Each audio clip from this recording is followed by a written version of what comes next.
sorry. Turn it down, Bill. What's up, everybody? Welcome to the neighborhood Avalanche playoffs, man. It's the national anthem. You can't turn it down. You served in the military, man. We're getting some channels changed because it's on ESPNU instead of ESPN, but because the stupid Tampa Bay and Toronto game that nobody cares about because it's 7-3. They just won't. Why can't they move that one to ESPNU? Well, because obviously it's a contract that they have, and the Avalanche have a contract, or the second game or whatever has a contract with ESPN as well. But it all goes back to the. What did you just do to the national anthem? I didn't do anything. Anyways, it goes back to when the Raiders were trailing. I forget. It was a playoff game, and nobody thought the Raiders were going to come back. They switched it over to the Heidi. I guess the Heidi movie or some movie, and I think it's Heidi because it's known as like the Heidi Bowl or whatever. Yep. But the Raiders came back and won that game, and people were pissed off because they couldn't see it. So ever since then, you now have every game played to its fullest, regardless what channel you have to switch to. So there you go. Avatar, what's up, man? Avalanche says Avalanche.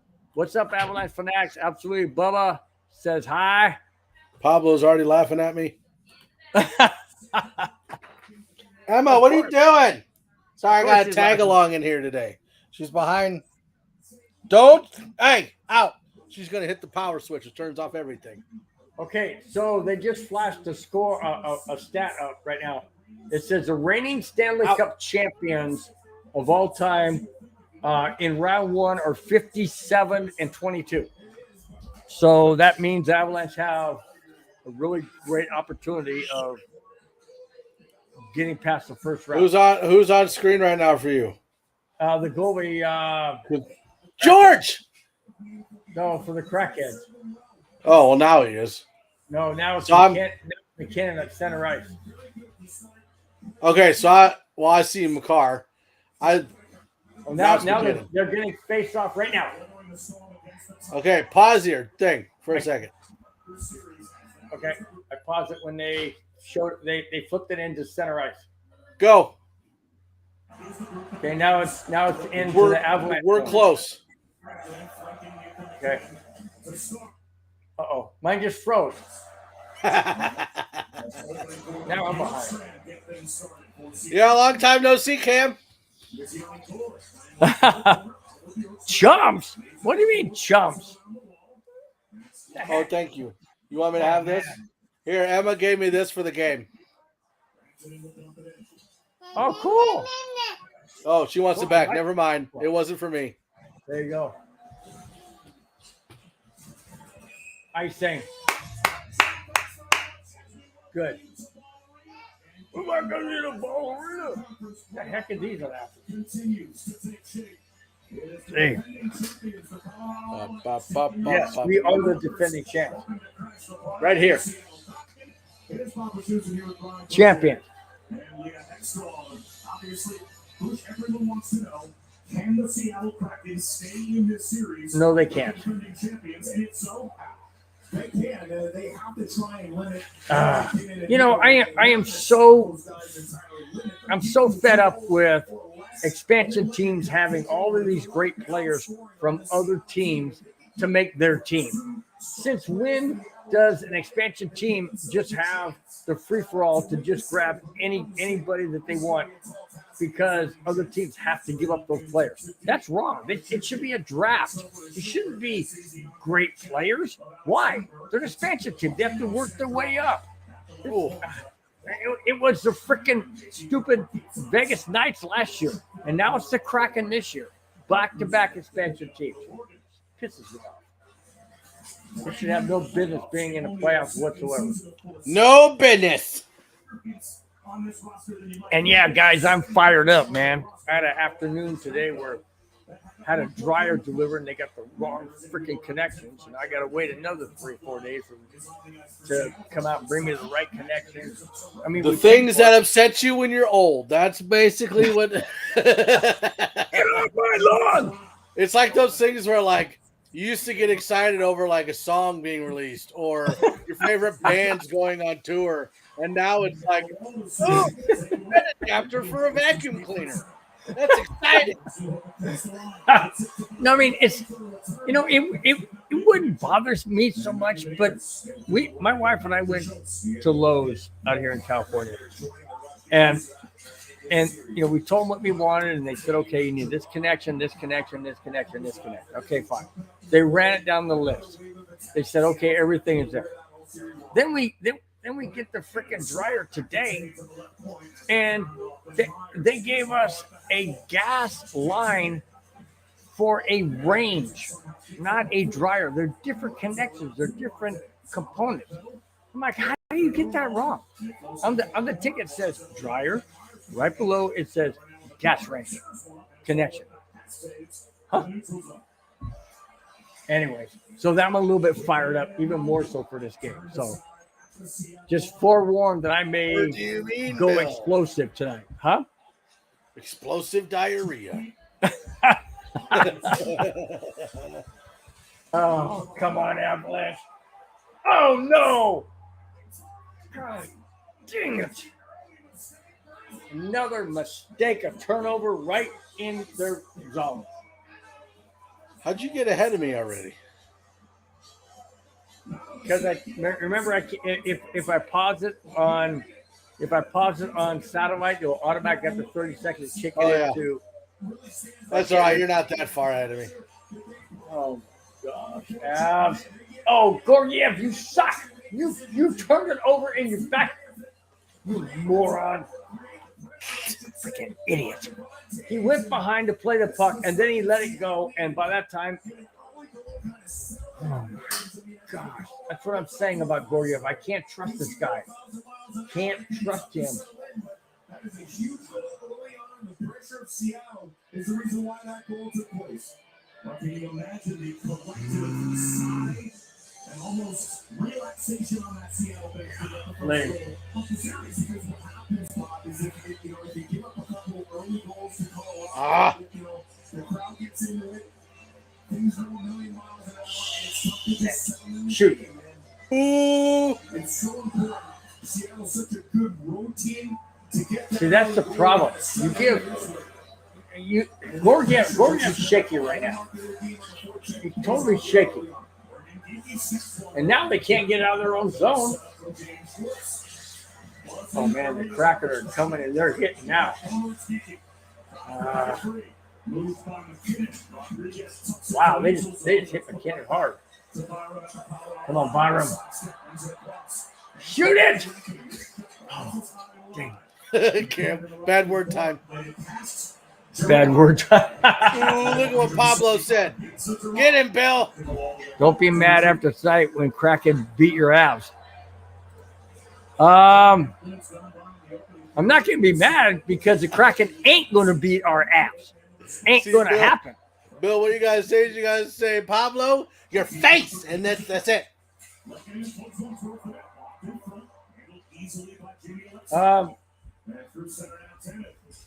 What'd you say?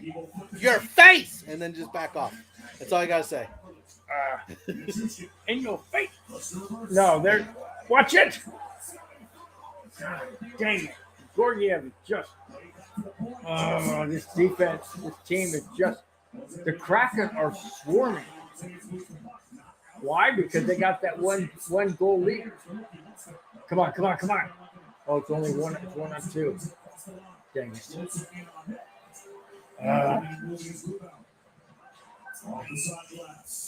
I don't like the way this is going.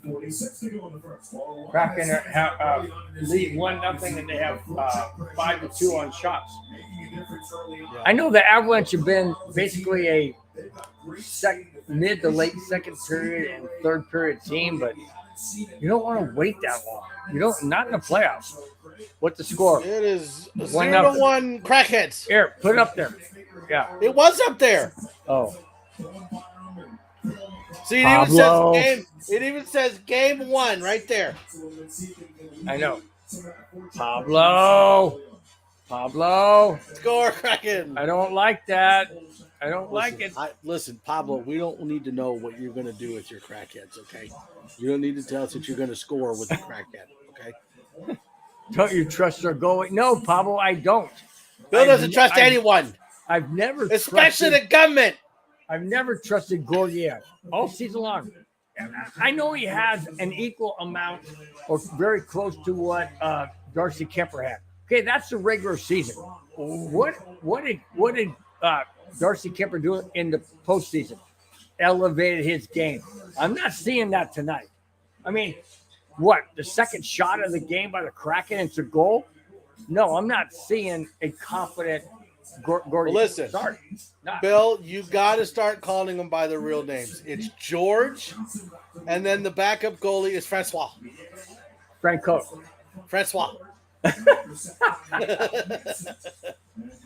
Or Frank for short. There you go, Frankie. If you want to turn it German, Frankfurter. Frankfurter. Come on. Who's the goalie for the Kraken? I forget who it is. I don't know. I forgot. Come on, Al. Got 13 minutes left in the first period. Cam called you out. What do you say? Kemper did not elevate his game. Well, we didn't lose the Stanley Cup, did we? So obviously, we dented it by dropping it. Yeah, that's true. Does that count? So we didn't lose not but exactly. we dented it. Not exactly. What I mean, okay, Kent, what I mean by elevating is the fact that he did not lose he did not lose games that we should have won. And we won games that we had no business of winning, like against Tampa Bay, defending Stanley Cup champions. That's what I'm talking about. I just don't trust Gorgiev. I really don't. I'm sorry. He hasn't proven to me to be a very solid goaltender. Yes, he makes great saves like he did right now with his glove. And he's made some other tremendous saves. But the easy saves they should make, he kind of gets like a brain fart. I don't know what it is. He just like goes, oh, didn't see it. And that ends up being the winning goal. That's what frustrates me. Told you I was going to be on fire tonight, Mike. Told you. Why did they switch it back to the baseball game? I don't know. Is the Tampa Bay game over? I don't know. Okay, hold on. We're gonna switch. We're gonna switch channels. Hang on. Let's see. It's Geico. I don't know. Yeah, it is Geico. So I don't know. But they as soon as it went to commercial, I saw the. Not that So I I'm don't. guessing Not that that I means- don't. Not I'm that I guessing don't that mind means seeing. that the Tampa Bay Toronto game is over and they switched it back. Right. I was gonna say not that I don't mind seeing college, softball, but hey, I really rather see Bill. What? You can't say Gorgiev is not trusting when he stopped a one-on. Yes, okay. I will agree with that. But that was one time. What I'm talking about is multiple games every other night. I know this is the first time that he's been a number one goalie on any given team because he wasn't that with the Rangers. I get that. But that being said, this is now pressure time. I mean, the regular season's a regular season. You got 82 games. You don't have 82 games in the playoffs. You got a maximum of 28 games if you go all four rounds. Did you 7 do that games. math real quick? Yeah. Like, I only got 10 fingers and 10 toes. It can't be more than 20. No, but what I'm trying to say is this is pressure time. The elevation of your adrenaline escalates. I've heard it from these guys many, many times being interviewed saying, yeah, this is when it really kicks in. I just don't trust Gorgiev to have that kind of stamina in a 16 game. Oh yeah, the game is on 16. Yep, it is on ESPN. Even Nick and Britt trust Georgiev, and they know hockey. Yeah, Bill. And Okay. Pablo follows that up and says, "I'm eating corn dogs." Oh, dang! Right on the doorstep. Dadgummit. Avatar, you are correct. Yes, they do know hockey a lot more than I do. And yes, they do trust Gorgiev. But I'm just going by past year. And I'm also going by what have you done for me lately. So I can say, man, we'll see. We'll see. If it's one and done, then you got my answer. Hopefully it's not. Hopefully I'm wrong. Man, he's fast. Oh, he just McKinnon. got picked. Yeah, he just got picked. Watch it. Come on. Who's got it? Oh, man, what a move. Oh, man.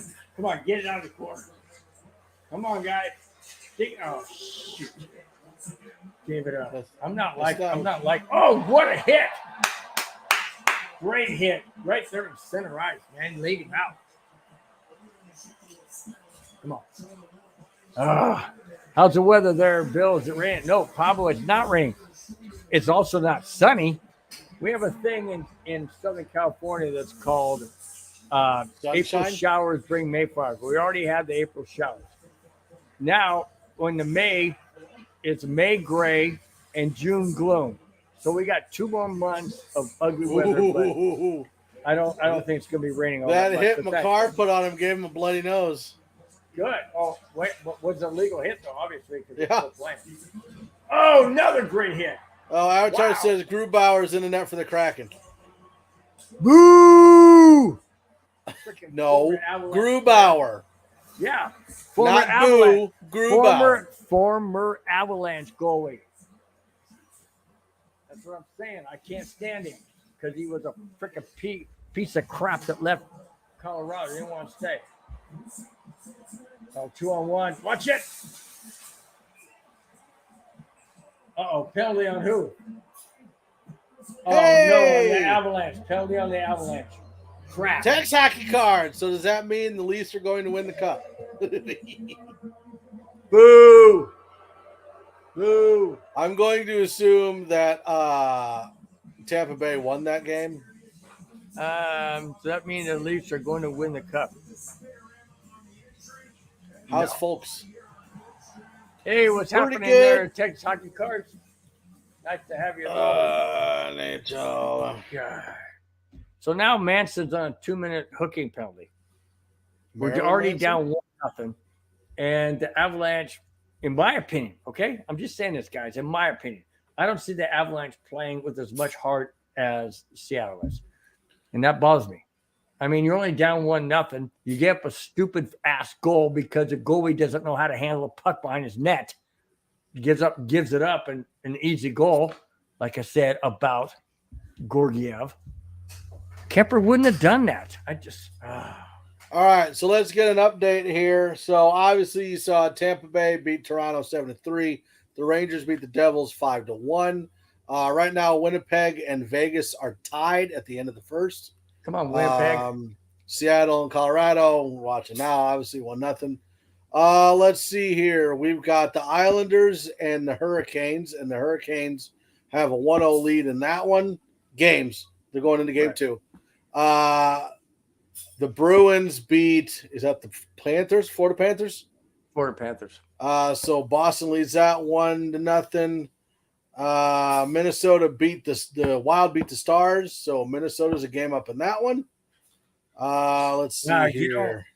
I'm not sure who we want in that one, the Wild or the Stars. I mean, who are we better against? Wild. Wild? Okay. I want the Wild. And then LA is a game up on Edmonton. I want Edmonton there. Really? Why? Oh, no. Edmonton has McDavid. Never mind. I want LA. My bad. Oh, shut up. Get that guy already? Huh? Avatar's going to bed. Jeez. Avatar. All right, man. Well, maybe he's got to get up early, man. This is a late game. Maybe he's on the East Coast. Bruins should have Bergeron back tomorrow. Oh. That means the Bruins are going to be even more tough. All right, here's the power play for the Crackheads.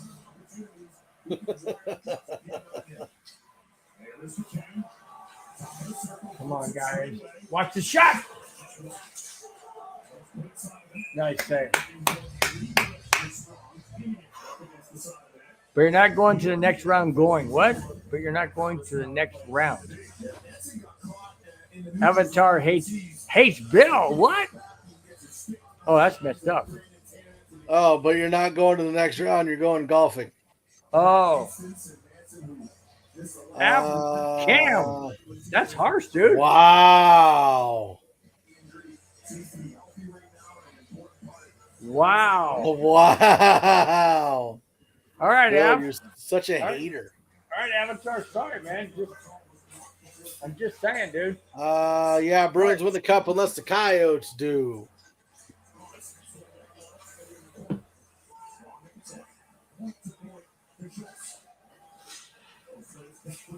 Come on. All right. Come on, defense. Oh, that was a good shot wide. Coyotes. I don't see Coyote. Really, that's a long shot. Texas hockey cards. That's a long shot for the Coyotes to get there. Really. Wow. Although, hey, in the playoffs, you never know. Anything can happen in the playoffs. Hey, there's Ray. Hey, Ray, what's happening? So you are really harsh on Georgie. Really Well, are. I mean, look at guys. I'm just saying. To me, you're as good as your last game, or you're as good as tonight. Yeah, but shouldn't it be you're as good as your last season? Yeah, but he wasn't on the Avalanche last season. That's my point. So why are you being so mad at him this season? I know. Because there's probably one of the greatest goalies of all time. I understand. Yeah. I understand, but what I'm trying to say, Mike, is this, okay? We did not re-sign for various reasons that are way beyond me because I'm not on the team, obviously, you're associated with them. Is a fact that we did not keep Darcy Kemper, who won a Stanley Cup championship for the Avalanche last year. Right, but nope, I got to intervene because number one, he wanted way too much money, and number two, Georgiev and Kemper basically are having the same year. Georgiev was a backup. Yes! Yes! There we got it. Boom! Shakalakala. I go.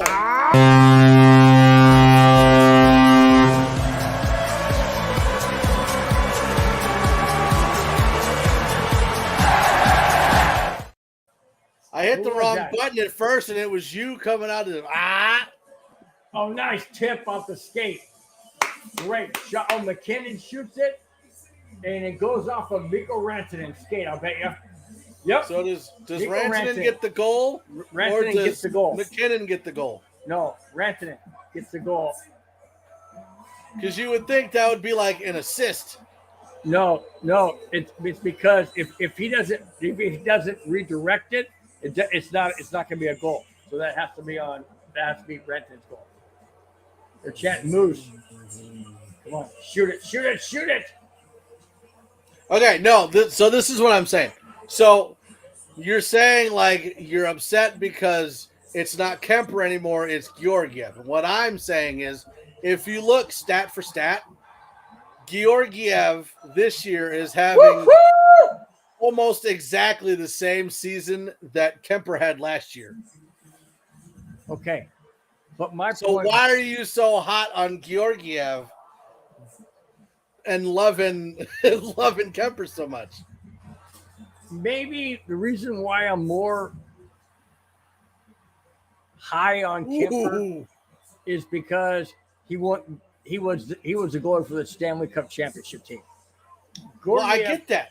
Okay, but and also because the Avalanche were higher up. We were the number 2 seed in the entire conference. This year, we're only the number 1 seed in our division. So we didn't get that expectation. And I understand that a lot of these teams, and most of these teams, if not all of them, were gunning against Colorado to to say, hey, we can beat the Stanley Cup champions in a game or in a series or in a conference or whatever. I understand that. But, and I know that we've had multiple injuries, way more injuries than we ever did last year. I also understand that. Oh, my thing is this. I don't want to be one playoff series and done or 2 playoff series and done. I don't want that. And I want our goalie to be, and I know I'm asking a lot, but I want our goalie to be like a Shesterkin or a Vasilevsky. And I know that's not going to happen. But with this talent and team around him, with all these offensive, defensive players, all he has to do is and I know it sounds simple on my end, but stop the freaking puck. Don't make stupid mistakes behind your net. Don't go back to get the puck and then miss it and now have a wide open net to a guy that's charging the net. I mean, that's what I'm talking about. The little things. I'm just right. I know, guys. I'm thinking way up here. Trying to figure out though, right? Like if the Avs lose the series, I don't think it's going to be because of Georgiev. It would be because of mistakes. the lack of defense. And that would be like defensive players out of position, or like we've seen more of an issue with bad passes, bad puck handling, and bad defensive positions than we have being bad goalie. Yeah, but it's because of defense that's put the goalie in a bad position that makes the goalie look like crap. Right, but basically, like, you wouldn't be satisfied unless he had a shutout every single game, and that's not realistic. No, that's like expecting the Broncos defense to not ever allow a touchdown. I kind of, you know what? Along the lines of what you're saying, I really like what Cameron said here. He's talking to me. I'm expecting Georgiev to be Patrick Waugh every night. Okay, Cam, the main reason why I want that is because I saw that last year. Okay, I want a duplication. Oh yeah, I did. I saw the Avalanche being awesome last year. Right, but again, like the Avs didn't win the Stanley Cup because of Kemper. The Avs won the Stanley Cup because of Makar and because of Lehkonen and because of Landeskog and because of McKinnon. Like they didn't win it because of. But in a way they did, because they protected Kemper. They gave Kemper the least amount of hard reads of shots. That's not happening this year. So a goalie has to make up for that, like a Patrick Waugh would, or a Vasilevsky would, or a Shesterkin would. That's what I'm saying. And I'm not saying that Georgiev's going to be anywhere near those other 2 guys or other 3 guys, Patrick Waugh included. That's not going to happen. So I'm just saying something's got to change. The defense has to be better. Well, let me ask you a question. What? Yeah. It may not be long after tonight, I guarantee you that. What up, Rising Rhino? How we doing? All right. So let me ask you a question. Yeah. Hold on. Wife's gonna ask me a question first. What's that? My clip. Hi. So Russell Wilson had a bad season last season, right? Yep. Why? Coaching. Okay, so it wasn't because of Russell Wilson. Oh, at times it was, yes. Okay, so why is it? So why is it that the first excuse you make for Russell Wilson is coaching, but you don't give the first excuse to Georgiev? Like for Georgiev, it's Georgiev's fault, but for Russell Wilson, it's coaching. You see where I'm going here? I do, but coaching. How is coaching going to help Georgiev in net? Because you got to remember, it's his first start. It's his first starting season. This first playoff freaking game too. I know, that's the point. Like he's matching Kemper last year in his first season as a starter. Hang on. Oh, hang on. We had a 1-on-2. Okay, go back. I'm sorry. No, all I'm saying is like he's matching Kemper's numbers and Kemper's play in his first season as a starter. Okay. So I think that's where the frustration is of why are you going after Georgiev so hard? All right. Let me go back. Let me go back and not backtrack because I'm not going to backtrack. That's not what I did. Let me explain a little bit, okay? I think and feel this is what's happening. Oh, another freaking tripping penalty on this time on Manson again. Come on, man. My gosh, guys. Okay. This plays right into what I'm going to say. The thing that bothers me the most about this season is, to me, the Avalanche are not playing with the same intensity that they did last year to try and win the cup. They're not playing with that same intensity to try and win it again, like the Broncos did in '98. They wanted to win it again. Elway even said, we won it the first time, and I mean, we wanted to win it the second time because we didn't want to forget how it felt. Well, apparently these guys have forgotten how it felt. And it just doesn't seem to me they play with the same intensity. And to me, that means defense, that means offense. And of course, I'm going to say Georgiev because there's been many games where he's lost. We've had 2-0 leads multiple times this year, and he's given it up. And we've won, yes, we've won some of those games after being tied 2-2, but we've lost many games after being tied 2-2. That's what I'm talking about. Doesn't seem to have that intensity. Well, here, I'm going to mess with my mic for a minute, so you hold it down for a second. Yeah. I don't know if these guys want me to hold it down, as fired up as I am. 1043 the bill. Cam, that is classic, dude. I don't know, man. I don't know if I can claim that, but hey, I appreciate it, man. I appreciate it. I don't know if to take that as a compliment or a slap. Not sure, but either way, I'll take it. Let's see. Ray says, even Patrick Waugh wasn't Patrick Waugh every night. I remember seeing some truly bad games from him. I remember him getting pulled in the playoffs. You're very right. Yes, he did get pulled in the playoffs against the Red Wings. You're right. I agree. I don't know, guys. Like I said before, to me, I just want another Stanley Cup championship. And I guess that's what I'm saying is because I know who we had last year. We had Kadri, we had Burakovsky, we had Darcy Kemper, we have others. I know that. That's probably why I'm looking at this and saying, you know what? I don't see the same thing because I want to see what we had last year. That's all I'm saying. I just want to see what we had last year. I don't want this to end in 4 games. I don't want this season to end in 4 games. So, Cam says they made the playoffs, so Bill, in a year without Landeskog, that's a math. Yes, it is. Absolutely. And to not have Gabriel Landeskog is a huge hole. Absolutely a huge hole.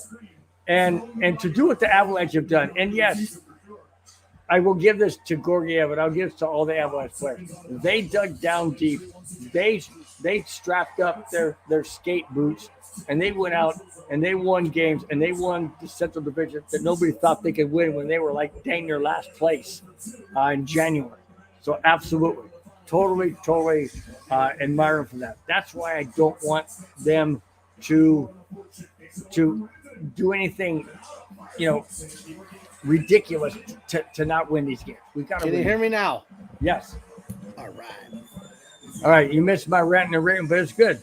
Oh, I heard it. I just had my mic muted. I switched it from this little stand to a thing that clips onto my table, so it's closer to my face. Awesome. I bet your wife would like to be close. No, never mind.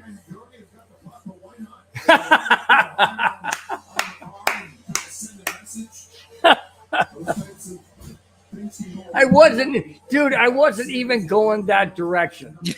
You brought it there. I know, but I was going to finish by saying, I bet your wife would like to be close to your face to give you a kiss. I thought, no, that's not appropriate. And then I just stopped and somewhere took a different direction. Somewhere. Oh my gosh. Oh my gosh. You There see, you go. guys, see how Jets this 2, Golden Knights 0. good. Hate the doggone Jets. I mean the Knights. I mean, can't stand another expansion team. Dadgummit. Shouldn't be there. All right, 1-1. Come on, guys. There's 36 seconds left in the first period. Oh. So the bottom line, though, Mike, is I'm not really down on Goriev per se. I just, like I was saying when you were mic'd up, that I heard. that I just want what we had last year this year. And because we don't have the same players from last year to this year, kind of bothers me. Because when the Broncos went back-to-back in 97, 98, we had the same players. We had John Elway. We had Terrell Davis. We had Shannon Sharp. We had all of our core players the next year. We don't have that this year. So I guess what I'm trying to say is I want what we had last year to this year, but we don't have the same players, so I don't have the confidence. Does that make sense? Because that's exactly how I'm feeling. No, I get it. But at the same time, like, if we had Darcy Kemper, we would have a step down in the goalie. Because I believe that Georgiev is better than Kemper. Even though Kemper had a stand on his head stellar performance in the playoffs last year. He kind of didn't. Dude, he was making incredible saves against Francois was the one that was undefeated there in the playoffs there, Bill. Francos. Yeah, you heard me. It's George and it's Francois. All right, 1-0 at the end of one. All right. Michael Franco. Hey, Billy Joe. Who's that? Maldonado. I have no idea. Who's Michael Franco? I don't know, but I just want to welcome. Click it up there. I did. You're the one that clicked on it and take it off. Sorry. Bill. Billy Joe Maldonado. Just glad to have you. Glad to have you. I'd like to know where all these people are from. Billy Joe, where are you from? What state? What country? Okay, I'm going to try this. End of the first. Oh, my gosh. Rising Rhino, is he from Texas? Rising Rhino's from Texas, right? Or no? Mike dropping some bombs. There you go, Bill. Yeah, I know. And all this after me only watching one full season of hockey.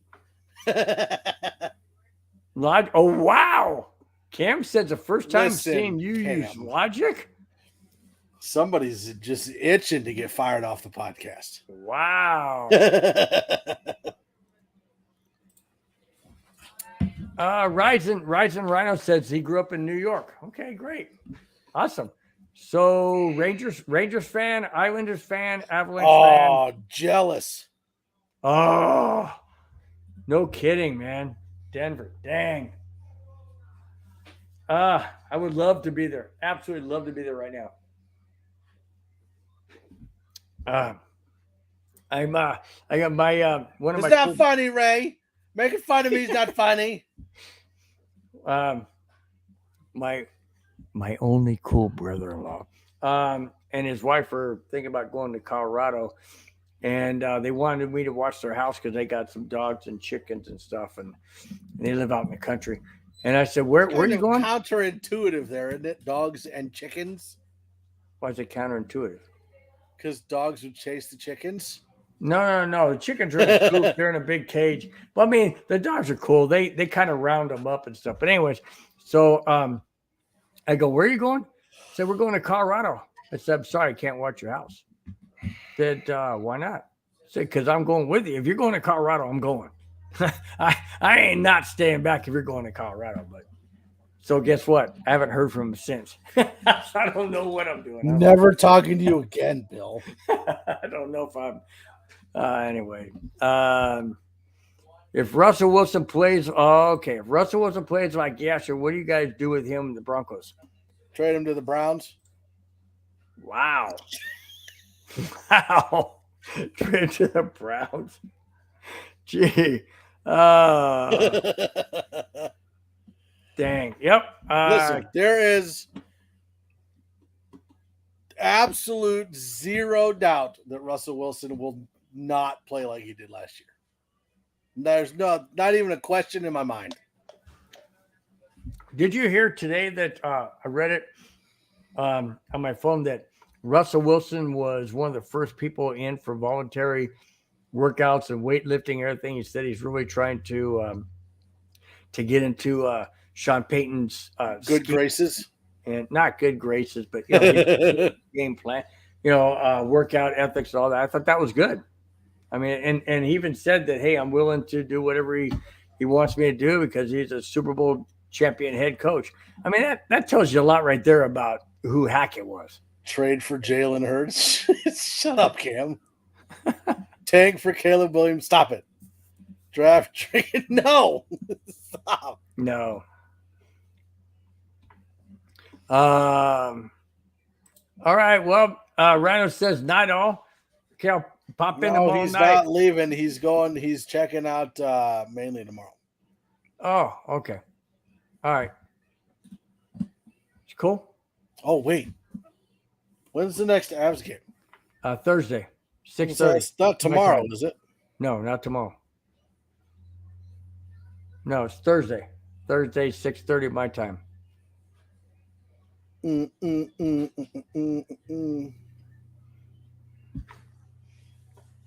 Wee. Come on, dude. Let me play that song. All the No thing. That's called copyright, sir. Well, you did. Yeah, and that's one of the reasons why we're not doing it now. Oh my gosh! Any of you that never saw that show, that was so hilarious, dude. That was hilarious. That's a Bronco game. I think I should pop the game up in the background right now. No. That was so freaking hilarious. All of a sudden, now we know. All of a sudden, you Avatar can't goes, play the game in the background. All of a sudden, Avatar goes, where'd you guys go? I wonder if they know they're not live anymore. Wait, what? And Mike goes, and my eyes got like this big going, holy crap. We just freaking effed ourselves. Nope. He brought it back up, but oh man. Yeah, only me. I'm the only one that can get the channel shut down. Just me. Stop, Bill. I will smack you. Well, he wanted to ask when my birthday is. And we'll get there. My birthday is only July 20th. Mike can get the channel shut down. Now we go to Pablo. I know. So I was going back. We're starting this again. There you go. So, Pablo asked my birthday. My birthday is July 21st. This year it's on a Friday. Thank goodness. Even though I worked the next day at the golf course. But July 21st, and I was born in 1958. I was not born Bill before was born Genesis before 1. Genesis 1-1. Oh my God. Ray goes, damn. Yes, I will be turning Medicare eligibility on July 21st. Yes. Uh-huh. Trade for Dak Prescott, no. Look, you don't believe me? I got where my Kaiser crap. Oh, I put upstairs. Huh? What? I don't want Pablo. Are you out of your freaking mind? Dak Prescott? Come on, man. You've got to be serious. I mean, you got to be kidding. No, we don't want Dak Prescott. No. Dak Prescott or Dak. Would you turn? I'm trying to turn it off. What are you doing, dude? Every time I click it, you click it. We don't. No, I'd rather have Russell Wilson any day of the week than Dak Prescott. No freaking way. Pablo is March 17th. Oh, St. Patrick's Day. Great, man. Hope you had a wonderful time. Do I ask Pablo how many beads he got? Because you know how they get the beads, right? Yes, I know. I know how he gets beat. I don't know. I'm just wondering how they get beat. That's why I was asking. Did he get Cam will any beat? gladly take Prescott. No, he won't. He's laughing. There's no freaking way. I wouldn't take That Prescott. means lots of love, Bill. Oh. No, it doesn't mean laughing out loud. I know what that means. What does ROFLMAO mean? Huh? Laughing my mother freaking ass off. ROFLMAO.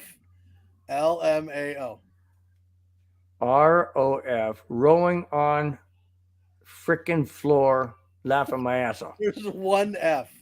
ROFLMAO. Laughing my Rolling on the floor, Floor. laughing my ass Well, off. see, I was close. Yeah, but I just added a couple other, letters or whatever. Pablo turned 44. Man, I feel old now. I'm 20 years older than that guy. Pablo, I'm 20 years older than you. Of course, I don't know what you look like, but I'm just saying. That's cool. Man, I'm not old. I'm not that old, Mike. yes, you are. Okay, there we go. I got a 94-year-old I lost mother-in-law. signal there for a minute. I got a 94-year-old mother-in-law, so if I can live to be, I don't know, 84, I'll be happy.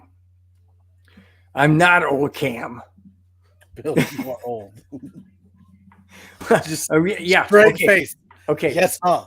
Okay, Cam, I'll give you this. I am old by virtue of the people on the network. Yes. Old is relative. You're as old as you it's feel. not. No, Not relative? no, you're old. Because if you're as old as you feel, then I'm 87.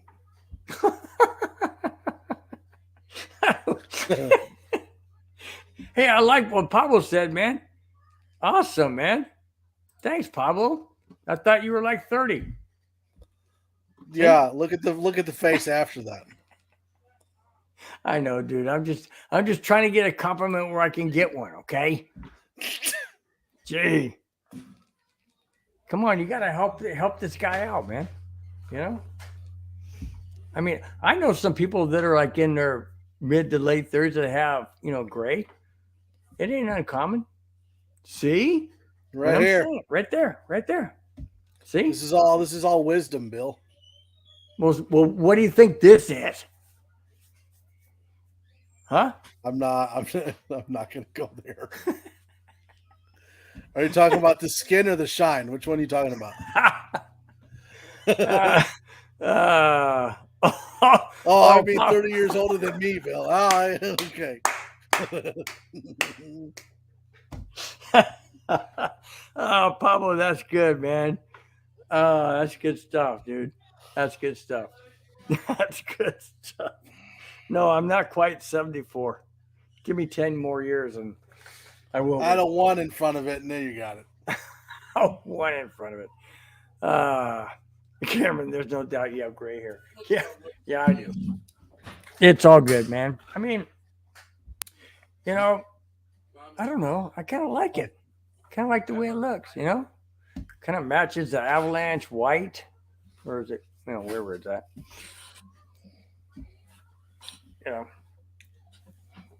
Anyway, it's just, so how's your day today, Mike? Oh, it's great. I'm getting yelled at while I'm on this because the baby's not happy. So you're getting yelled at because the baby's not happy? Uh-huh. And what's the reason? Apparently I'm too loud. I'm just going to have to do the rest of the show like this. And then she can't hear me. But now you sound like Marvin Gaye. Let's get it on.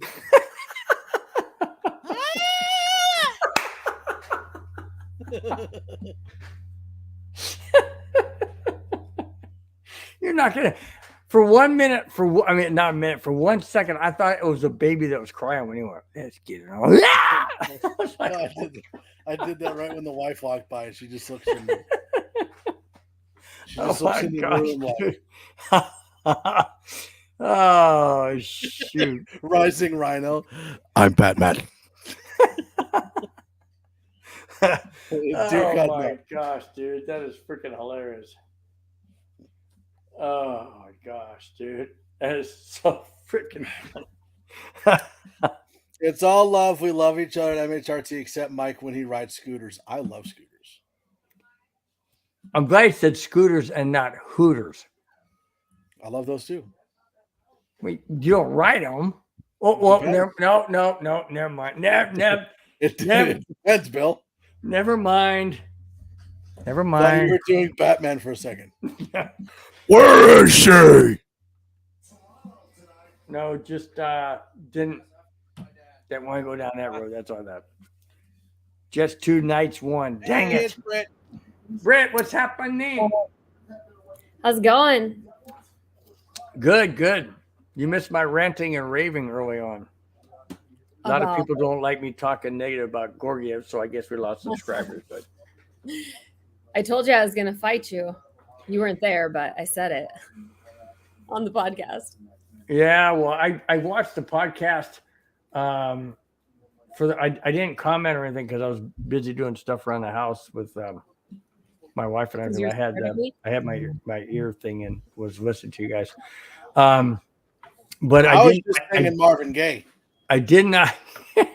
I did not catch what you were saying though, Britt. I said we should have had you on. So I could fight you. Ooh, way too much. Should have had me what? Wow. Present you with some stats about Georgiev. Oh, well, everybody's ganging up on Bill. Well, here's the thing. Like I was trying to mention in the show, I don't really have a personal vendetta against Gorgiev. I guess what I'm trying to say is I want what we had last year to this year, and the reason why I'm saying it. Hold on a second. We're identical. I know, but hold on a second. In the Broncos 97-98 back-to-back championships, they had the same core. We don't have the same core. So my thing is what's that? We only had Kemper for a year, and he was hurt 90% of it. Georgie's played way more games than. No, listen. We've established that it's George, and then Frank host is Francois. It's George and Francois, and if not that, it's Frankfurter. Okay, Britt. I'm gonna be totally serious asking you this question. Okay, in relationship to the Avalanche. Not that I haven't been serious before, but you being a goalie, you would know the best. Is it the defense? Is it the game scheme? Is it the goalie not seeing what's in front of him that's causing games that we have an advantage of 2-0? All of a sudden, we're trailing 4-2. I don't know what the issue is this year with both Francouz and Georgiev struggling with distance shots. We seem to be getting scored on from the top of the circle more than I've ever seen. But where the difference lies is he struggled with his own rebounds. And if you watch, Georgie does not create those rebounds. Mm-hmm. And you'll see that even with a team that's a fraction of what it was last year, we're seeing far less shots on average and giving up more goals in some games, but we're giving up less shots because Georgie controls his rebounds. Kemper makes 3 shots within a play simply because he's giving off rebounds. Right. The thing is, Georgie and Kemper, I was going to try to find the thing for you. They finished with nearly identical stats. Like seriously, I believe they were the exact same for goals against and for save percentage, which are very general statistics, but if you're going to take a quick glance, generally save percentage is going to give you a good idea of just sucks or doesn't suck. And they finished with almost the exact same stats. And when you consider the fact that Georgie played the beginning of the year with essentially an AHL defense in front of him and a crippled NHL team, it's astounding that he was able to maintain the same shots while taking a whole different team in front of him. That's a shadow of what it was last year at the beginning of this year, coming to a new team. And I can only imagine that with us playing as healthy as we've been, that we can only see good things from him. And that's essentially what this playoff run is going to come down to is Georgie needs to steal some games. He's going to have to consistently play the best that he has played all year because it's not going to be smooth sailing like last year. There's no guarantees like there was last year. We're not guaranteed the first round. We're not guaranteed anything. So be the difference. And I just think that we were able to buckle it down and win games regardless of how Kemper played. We could win a game 6-5 if we needed to, because we could go score 6 if that's what we needed to do. But this year we can't go score on command. So Georgie, if he's which you're allowed to have bad games as a goalie. We've seen Devon Toews make some of the most egregious turnovers I've ever seen in the NHL, in this game included. But you've seen some Behind of the net. the insane turnovers from Makar and Toews. Clearly, Girard and Toews do not jive. They do not work well together whatsoever. But we have seen the defense play really bad. Really bad. And this is essentially last year what was regarded as the best defense that has ever graced the NHL. We've seen them play not good. So we just can't make up for a bad game with a goalie the same way we could last year. So we are going to have to buckle it down defensive-wise, but Georgia is going to have to steal some games. I mean, that's what it's going to come down to. And we say that so feeling so discouraged, but that's how things are supposed to be. Last year was charmed and magic, and that's not how you're not supposed to win the Stanley Cup with only 4 losses an entire run. Like, this is how it's supposed to be. And every other team, for the most part, has had to muck and grind and fight to win, like we're going to have to this year. And that's what it's going to be, is we need magic from – is the game back on? Okay. Yep. Yeah. Okay. So now, if I can summarize what Brett just said. Na na na na boo boo, you were wrong. I want to No. I wanted to show you stats to I keep getting in this mindset where I feel so crappy about this year, but then God, when you look, we finished with almost the same record as last year. And when you consider the team that we have iced and the lines and the expectations out of guys like Newhook, that we have no right to expect him to be a bona fide 2C, it's incredible. How about Rantanen with his goals? Oh my God. Oh, It's no. insane. Now we trail 2-1. Kraken just scored. Doggone it. All right, let's see how far I am behind you guys, because I haven't seen it yet. I'm at 19-13. I'm at 1840. Yeah. I know I'm about 5 seconds behind Bill. 2-1. Oh my gosh, that's an easy save. How do you not see? That's what bothers me. Hold on, I haven't seen it yet. Right on his glove side, and he just kind of whipped at it. And I don't know, I just don't understand why we've struggled with distance shots so much this year, because those are usually It glanced off his jersey, right shoulder, his left shoulder. I mean, that was a good pass. Let me see, was he screened? Because that's something I'm wondering is if I didn't see it. I didn't see he was screened. Oh, Bill. Pablo's just rubbing it in. That's okay, Pablo. Just keep going. Can I say?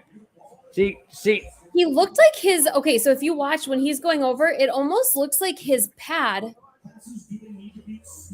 The way he went down, I'm pretty sure he was tripping as he was going over, because the way he went down with that left pad flat down on the ice. Right. Did you see that? Yeah. That's not normal. See, that's what I'm saying. And I've done that before, because you're falling when you go over. So I'm wondering if he stepped or his pads got caught up. And I just don't understand why this team can't start games. Why is it slow start? Historically, Makar is slow when he comes back from injuries. It sucks that it generally takes him 3 or 4 games to get back in the groove. So it's kind of scary that he's been out for 5 games. Oh, somebody get a penalty? Manson? Did you guys watch the Toronto game before this? A little bit. Got a high stick against. Oh my God. It was an absolute train wreck. It's against Kraken. I've been fighting for Bunting all year, that the refs have been headhunting him. And then he goes out and pulls some shit like that. And it's almost identical to what Kadri did in the playoffs. Oh, high stick right in the face.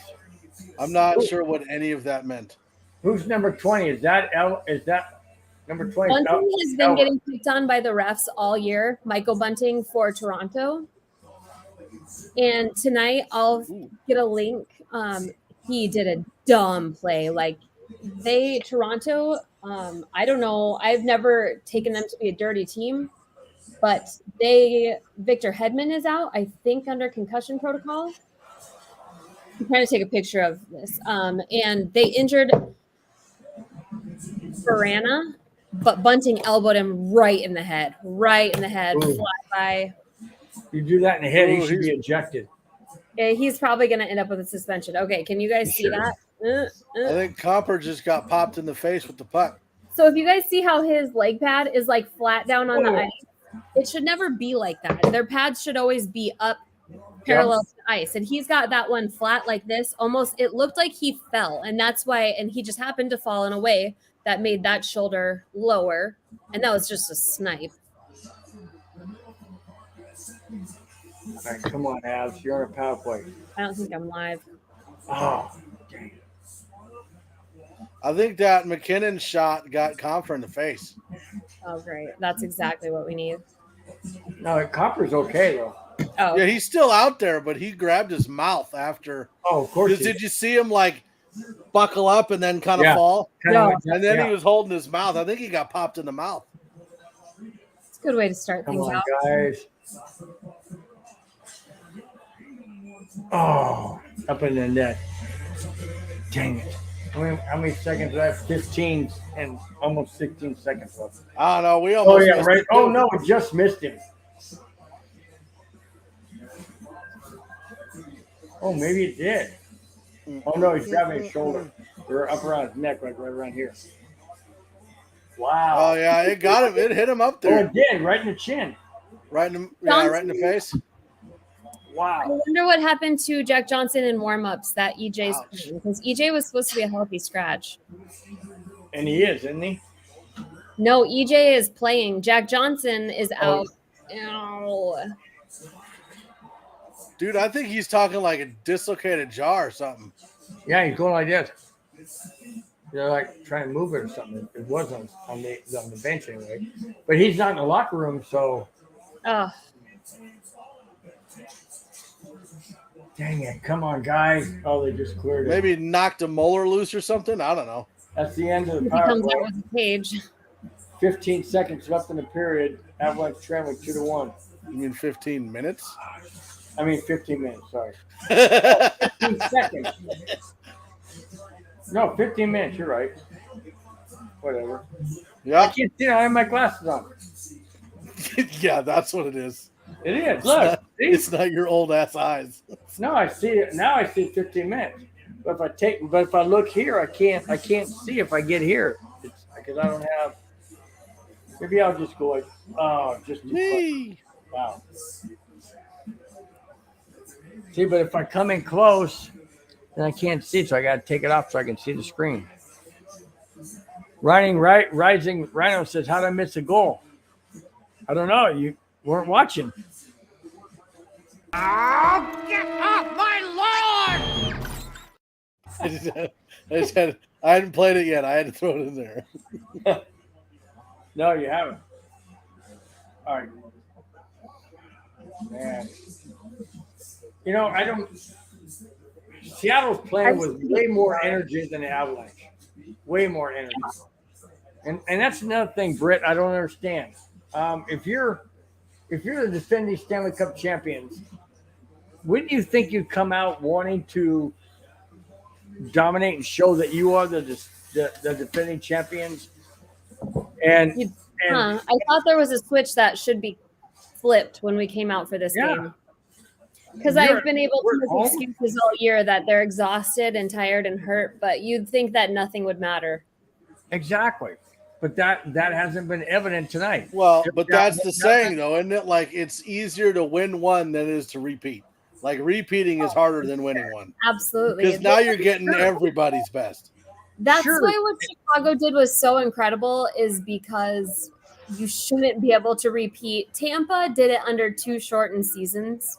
So they didn't Doesn't count. they didn't have to have that longevity, and the longer you go, the more those injuries compound. So Sorry, it's just hard to Pablo. say. Sorry, Pablo, that shouldn't count. It's Seattle's first game. Well, it's the Avalanche's first defense of the Stanley Cup. It's the same thing. The Avalanche should have more energy. I understand the Kraken They have should. energy. The regular because- season, yeah. Everybody's gonna get up and get hard to play the Avs because when no matter how much you suck, if you come out and beat the Avs, that's a statement. So, but now, I mean, it shouldn't be. But that's something that's concerned me with this team all year is like it feels like there's only glimpses of true tenacity and the willingness to give it all and get through. And they seem brief and fleeting. It's just not. Brett, let me ask you a question. Okay, the Avalanche won the Stanley Cup last year. The emotion, the excitement, the thrill, the energy they had. Do you think that maybe some of these guys are saying, "Hey, that felt wonderful. Let's just see how far we can go because we're the Stanley Cup champions. All we have to do is show up on the ice." Do you think maybe some of that's coming into play? See, I don't think that there's like an over cockiness. If anything, I think that they have a bit of insecurity, especially when you consider my biggest concern for this playoff run is I'm comfortable with what our team is right now, but we're one injury away from catastrophic failure. So I think that a little bit of insecurity is a good thing. I don't really see like we got this, like we're owed this, or we don't have to work as hard. I think that if anything, they're tired and struggling more than anything. I don't know. I just don't see the cockiness in them. Would you be surprised if we were one and done? No. No. I could see something. The thing is, okay, so Rantanen gets hurt, then what? Yeah. Nico gets hurt, then what? I don't trust Francouz for a full series anymore. I mean, he's glass. I do like Kincaid more than having JoJo or Annanen in the Raptors for us, but this is there's just no guarantees. I could see us getting outed in the first, and the thing is, it is their first Stanley Cup playoffs, so this is big for the Kraken, especially this game. It's their first one. They want to win, and that's why this series is going to be so dumb. Like I said in the pod, every single thing is going to be it's their first Stanley Cup goal. It's their first playoff this, their first playoff that, it's going to be really freaking annoying. Oh, I agree. The first game in their arena in the playoffs. The second game in their arena in the playoffs. Yeah, I know. Yeah, they have a lot more to get up for in that aspect. I think that if we do lose tonight, that we will get to see that come back and absolutely kick their ass for the next game. And if we don't, then I'll be seriously concerned. Like, seriously concerned. Especially, I'm curious if we'll see Berkey come back in this round or if he's out for the whole first round. I'm not sure. Who's our backup right now? Francouz. Francois. He's The one game back? that he played, like, ew. Yeah, That but one I haven't seen him really play in the last couple weeks. He came back for the one game against who did we play before Edmonton? I think it was like a San Jose or an Anaheim or something, and Oh, that was like a week and a half ago. it's not pretty. Yeah, he's played one. Yeah, it was not very pretty. No. So Why basically, whenever I go to share the live, the screenshot of the thing is always the worst faces that I'm capable of. It's so bad. I'm always like have my mouth wide open or I look disgusted. And the same thing happens with the Muskies. Like when they post videos like of me like mid game, I'm always doing something just horrific with my face. It's really bad. so basically what you're saying is Gorgiev is going to have to go every other night for the entire playoffs. More than every other night. I would like to see like a 6-4. Every game. No, I would think like a 2-1 trade-off at least is what it's going to be. I don't think that – I just don't have a lot of faith in Francouz right now, especially after coming back from this injury. You got a fan. Pablo says you look beautiful. Yeah. The filters. I like the That's funny. Thank you. I think that Georgie, though, the ref just took it off the side. That hurt. I'm like a minute behind you guys, but that ref just took Okay. Oh, good. the kidneys. Probably. I deserved. just don't know why goalies can't go every night. Like they don't do anything. They just stand there. What do you mean they don't do it? You wanted that? I knew that was gonna get a face from Britt. I had to say it. Really pissed at that one. My kid just made a comment like that. Totally, not like ill intentioned at all. But he said something the other day to the extent of goalies don't have to work that hard. And I'm like, do you remember that time that I put you in goalie gear and you cried because it was hard to stand in? Just the standing part. They Well, I just can squat and move imagine. their arms every once in a while. Yeah. And you're 6'5", and you just have to go down and you cover the whole net. Man, That's why I kept telling Bill. Honestly, you know those people that are in like my 600-pound life? Mhm. Make him a goalie. Just sit him in the goal. His name is Robin Leonard. Oh my gosh. Dude.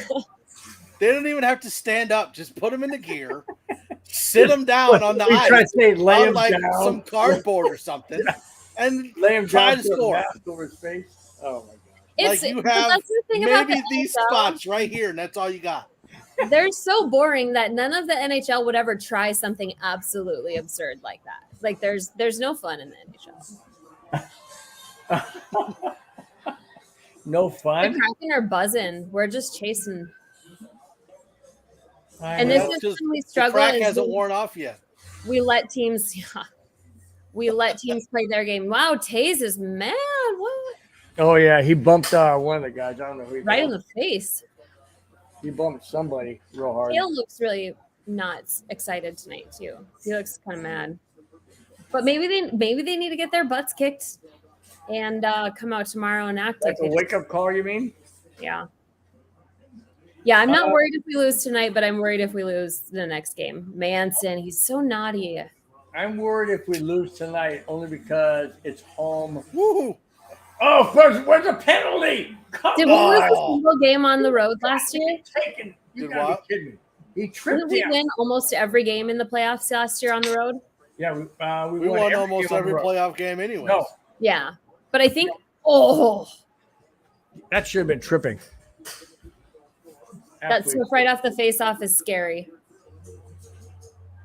Hey, Feels like that we've had like one shot this whole period. they don't have the shots up on the screen. Woo! That's just tripping. Wow. Was that I get- penalty calling for the one on McCarr? Nope.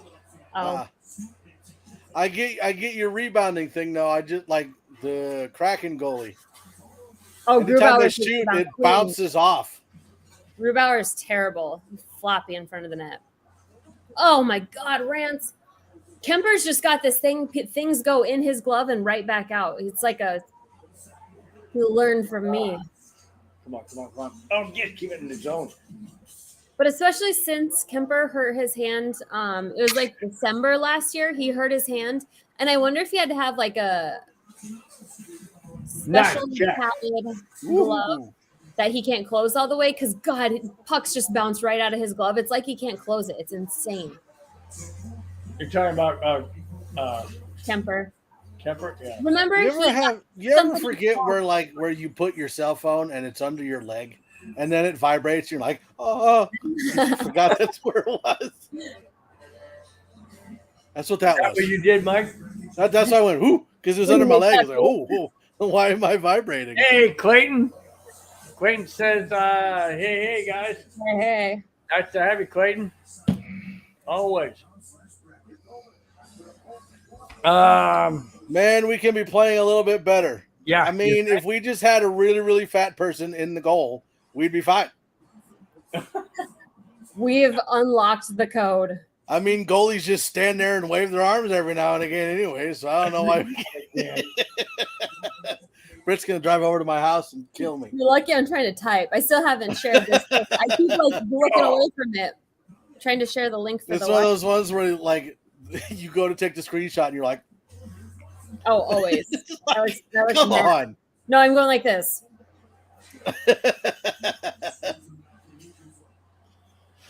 Yeah, I tried to do when I was singing that Marvin Gaye thing, and then like my face was like this. See? That's what in all the Muskies pictures, like whenever they take a picture of me, my mouth is always wide open. I just look like a horse, donkey mouth. Smash the like button, guys. Absolutely. Shoot it. Oh, they knocked the net off. The thing is, McKinnon owns Grubauer's glove side. I wish that he would go just lay a snipe. We just got to break Grubauer, which once we got to get like a good embarrassment. Well, Britt, that Grubauer would love nothing more than to beat the Avalanche. Oh, for sure. But he's also a wet rag, so I don't think he's filled with that much desire. Like, I just don't. Never liked him. What do they call the penalty on, though? Hang on. It's on. Is that really penalty? Because he went in for a goal? No, hooking. I'm sorry, hooking. Hooking on the Kraken or on the power play for us? Yeah, hooking on the Crackheads. I was gonna say he was going to stop and got knocked on his butt. I thought they'd call it on interference on the Avs for hitting the goalie. I saw the guy go like this, hooking. Right, Britt? That's hooking? Yeah. On Lehkonen? No, they just called hooking. I thought it was. Oh, I heard you guys are that. Okay, so how far ahead of me are you guys? I'm at 9 minutes. I'm at 2.5 minutes left to go. No, just kidding. I was like, oh my God. Call my internet company right now. Hi, Emma. Hello. Hi, Emma. Can't believe she's not staring at herself. My kid is so vain. He would look at himself in a computer screen all day long if it was. Here. Just got it.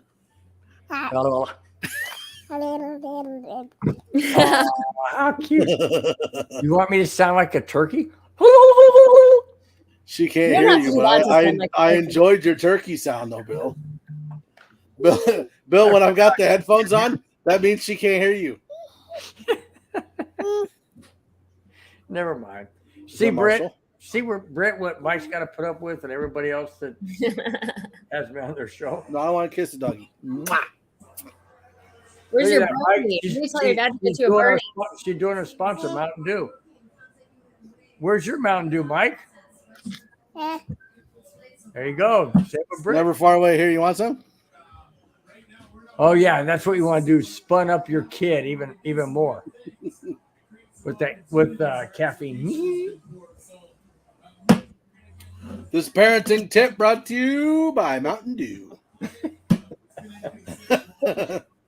I swear, if we don't get a Mountain Dew contract sometime down the line, no. It'd be unbelievable. All right, Colorado power play. 9 minutes left. Here we go. We got a score here, Britt. We got a score here. What did they end up calling that? Look at that handsome devil Bednar. Why do they interview them during the game? It's so freaking stupid. It was a hook. I don't know who did on who, but that's what they called it. Hooking. This is a man after my own heart. I got my due as well. Oh, he just missed. Wow, that was a great shot from behind the net. McKinnon just missed the shot. Dang it, now it's cleared. Crap. Come on, guys. Come on. Kale McCarr. Back to McKinnon. I don't know how that guy can handle that. It's so manic the way he handles the puck. Like he stick handles so fast and dribbles so fast. It's exhausting just to look at. I don't even know how he can do it physically. I don't know. I mean, he missed a freaking shot. Oh, he had the perfect shot and he fanned on the shot. Not McKinnon, but oh my gosh. So do we have A's on McCarr and Mac? Do we just have 2 A's out on the ice? McCarr and McKinnon? Yeah, have we put another A on anyone without Gabe? Or not that I've seen. Oh, there's a penalty! Come on! Oh my gosh, man. How do you not call that tripping? Oh!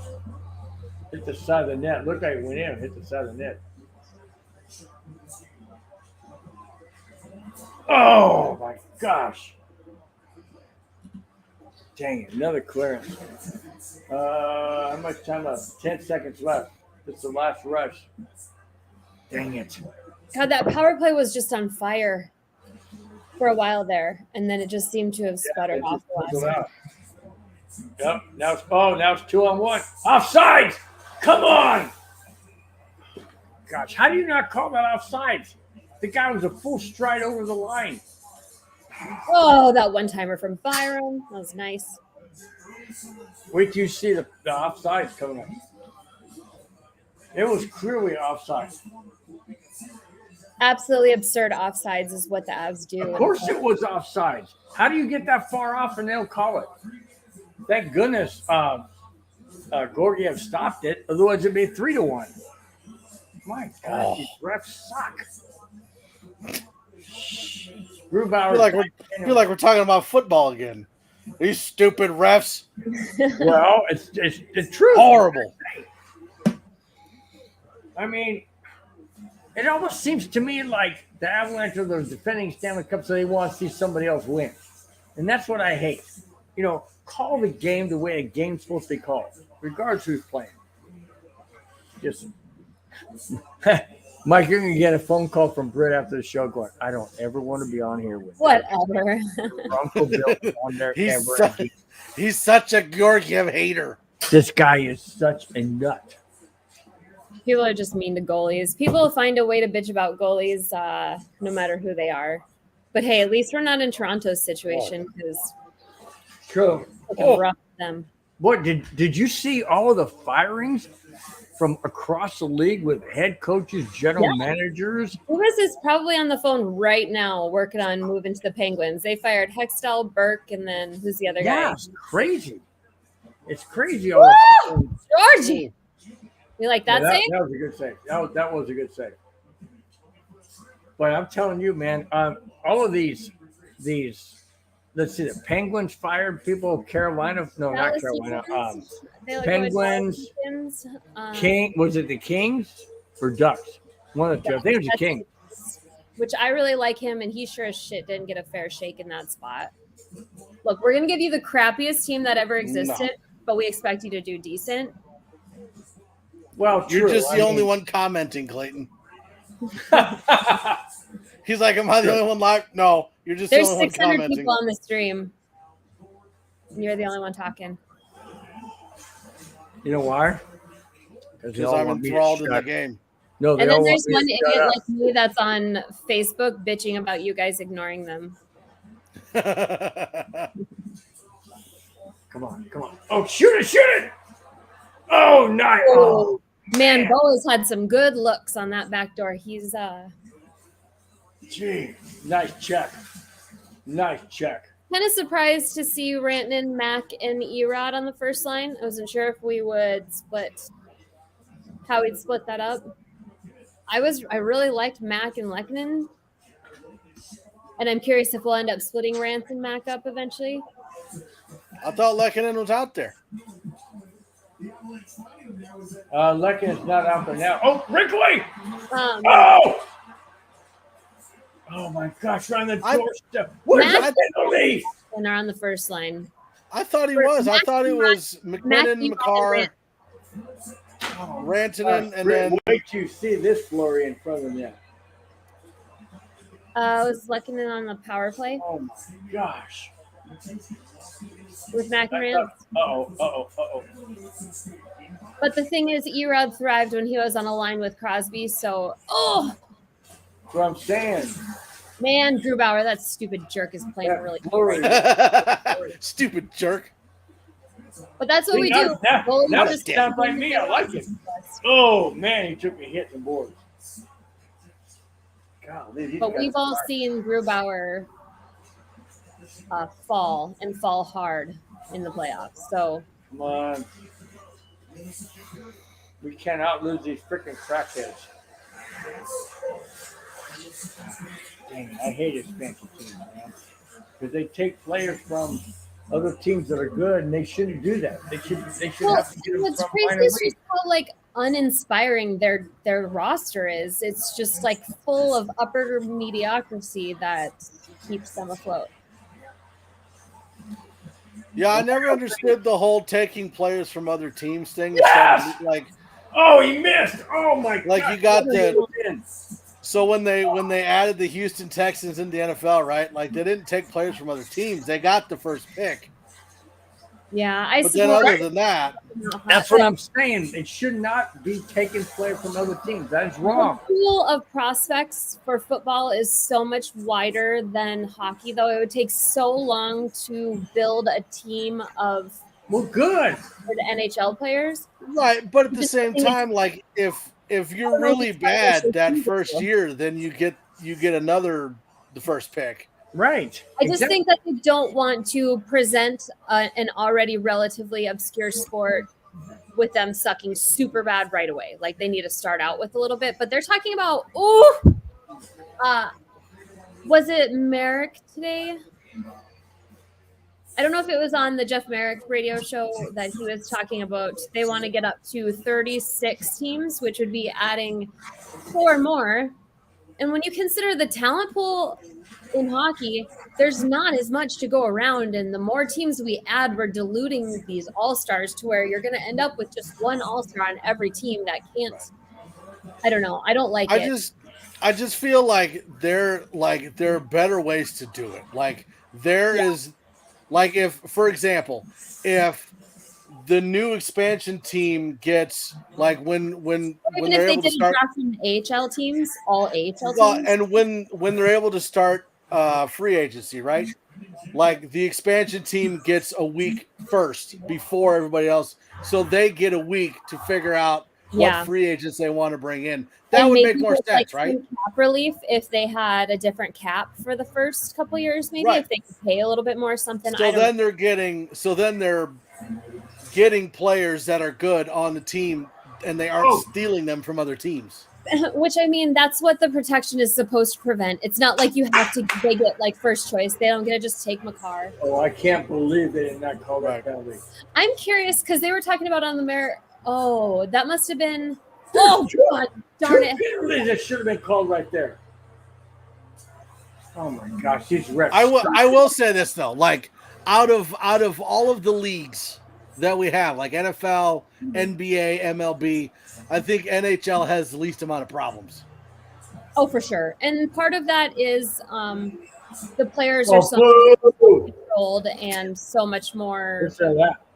This is why I can't do stuff with Bill. Like we get to talk about stuff and he goes, boo, just right in the middle of stuff. I told you, Brittany, you're not going to want to come back on again. I'm just. Oh my God. Byram hit the crossbar. Like you take look at MLB, right? Like you have like 4 or 5 or 6 teams that are all powerful, all money, can get whoever they want. And that's where I'm like, people want to get rid of the cap, but do you want Toronto to win everything always and everybody that you love plays in Toronto? Right. Because any of these bigger market cities are going to be able to buy whoever they want. Yeah. And the thing is, Colorado would probably suffer greatly. Oh my God, shoulder crossbar. Yeah. Okay, Grubauer's helmet's pretty freaking sweet though. Yeah, it is kind of cool. But my God, boring taste in leg pads. And then Georgia comes in with his white pads, which I don't understand him having that burgundy stripe on the outside, because the point of white pads is usually so that they don't have a line that they can see to shoot, like where they can have a target to shoot above your pad. Oh, I think that line on the edge of his pads. Whew. My gosh, wait till you see the check at the end of the period. Wow. Why is everybody falling right now? Oof. Whoa. Good night. Whoa. That was crazy hit. Jeez. Wow. Wow. He even missed some of it too. I haven't seen it yet. Well, you will. All right, it comes down to the third period. It wasn't even a full hit, but it was good with what he got. Jeez. Well, everybody was just that was awkward. There was about 30 seconds there. She's Lehkonen. He's like, I'm going to take you out too, Nuke. Screw it. See that? Nuke runs right on his butt. That was a good hit. You know, like this is the one thing I don't get about the Avs, right? And how much they've struggled this year. Because I mean, you look at other teams, like take the Oilers for example. They've got McDavid. Mhm. That's about it. And then you got Draisaitl is like the second best player in the world, Mike. meh. Don't discount Draisaitl. Meh. Then you got the Avs, and you got Makar, you got Lehkonen, you got Draisaitl is to the Oilers what McKinnon and He's better than Rantanen even. I mean, and Draisaitl Rantanen. is possibly the second best no, player. but you know what I'm saying. It's, yeah, that's the I mean, 1-2 it's punch. he is so underrated, and it's so not fair that he is so underappreciated for what he does. Well, because McDavid overshadows him like the sun. Yeah. I mean, well, he could be winning all but the that's awards. what I'm saying. Like, then you look at the Avs, and you have all these players. You've got Rantanen, you've got Lehkonen, you've got McKinnon, you've got this year, Makar. at what point have they all played together? True. Yeah. None of them. And then you got to consider, a buffer every time they come back. We missed Mac for what? Almost 16 20 A games. while. Almost Wow. 20 games. Makar Yeah. missed about 20 games this year. Byram missed 40. Manson missed about 40. I think we only had 2 players that played the full season, and I'm pretty sure one of them, they were not particularly. I can't remember who it was. I can't remember who it was. Did you guys see that? It wasn't the goalie because they just stand there. And that's one thing about Georgie, though, is at least the guy's healthy. I got to make it interesting. You should come down to Sioux City and play hockey with me on Thursday. You can put my gear on. I'm going to be the fat guy sitting on my ass in the goal. No. That's Mike what will be the guy he wants to say. Lay down right in front of the net and take the shot. No, the thing is, Not saying Burkowski you're was their fat, Mike. superstar. This year, Burkowski emerged as their offensive firepower, and that's not good if that's your guy. Because as much as I love Burkowski with all of me, he's streaky. He's streaky, and you can't rely on him to be the guy because it's not his gig. Where does he thrive? He thrives in the playoffs, so they need him, and hopefully he can't come back until this round is over. Because I don't want to see. Pablo says Seattle has no superstars on the team, and they're in the playoffs. No, what's his face? Who's their rookie? I don't know. Which is weird because I don't think did they bring Shane Wright up again after he did his conditioning stint? I'm pretty sure he's in OHL the whole year. No, I didn't see him. I didn't see him on the ice tonight, or didn't hear his name. He may end up being particularly underwhelming. As much there you go. chatter as there was around this draft, Matty Beniers, and he got hurt this year. Where does that come from? Beniers, that's their rookie. That's their superstar. Beniers. Superstar, yeah, Matty Beniers. Shane Wright, he stayed down, and then he's in the OHL. Who is the European that Montreal drafted first? Slavkovsky. I'm going to guess it's either a Russian, a French, or an American. Slavkovsky, is he Finnish? No, shut up. Is he finished? Never mind, Mike. We love our. Anytime Bill and I talk hockey, it's like, yeah, that Russian guy passed to that Russian guy who found the French guy and the French guy. And here at Belmar. Every team's got one at least. Who's our French guy? You're considering Gerard French because Francois. That's Canadian, French Canadian. It's still French. I was waiting on that Francois. I knew there was going to be a way to bring that in. I think PK Subban literally exists just for me to be annoyed. Why is he sitting there with his shirt unbuttoned? These guys are in suits looking all fancy, and he's in a glittery bomber jacket with his shirt unbuttoned. Are you talking about the show here on the? Yeah. Wait, who is that? If all of the attention isn't on Subban, he would literally lose his mind. Oh, the guy in the white and black? Yeah, but Patty Waugh is French Canadian also. That's a different kind of French. And a angry kind of French. Sucks. And that's the thing that, yeah, you're right. What's that guy all freaking unbuttoned all the way down to his freaking waist? PK Subban, yeah, he's annoying. He's an attention. He's attention H. Yeah. Speaking of H's, starts with a W. Oh, sorry. You're as good at spelling as you You're are in now. Iowa. Okay, so hey, wait a minute. Where's my watch? Wait, it's on me. Bye, Pablo. Yeah, and then they Calgary fired what's his face, didn't they? Tree Living, who was supposed to be the one that won the off season. Like, oh my god, he's so annoying. Brad Tree Living? Am I got the right name? So now they're interviewing who?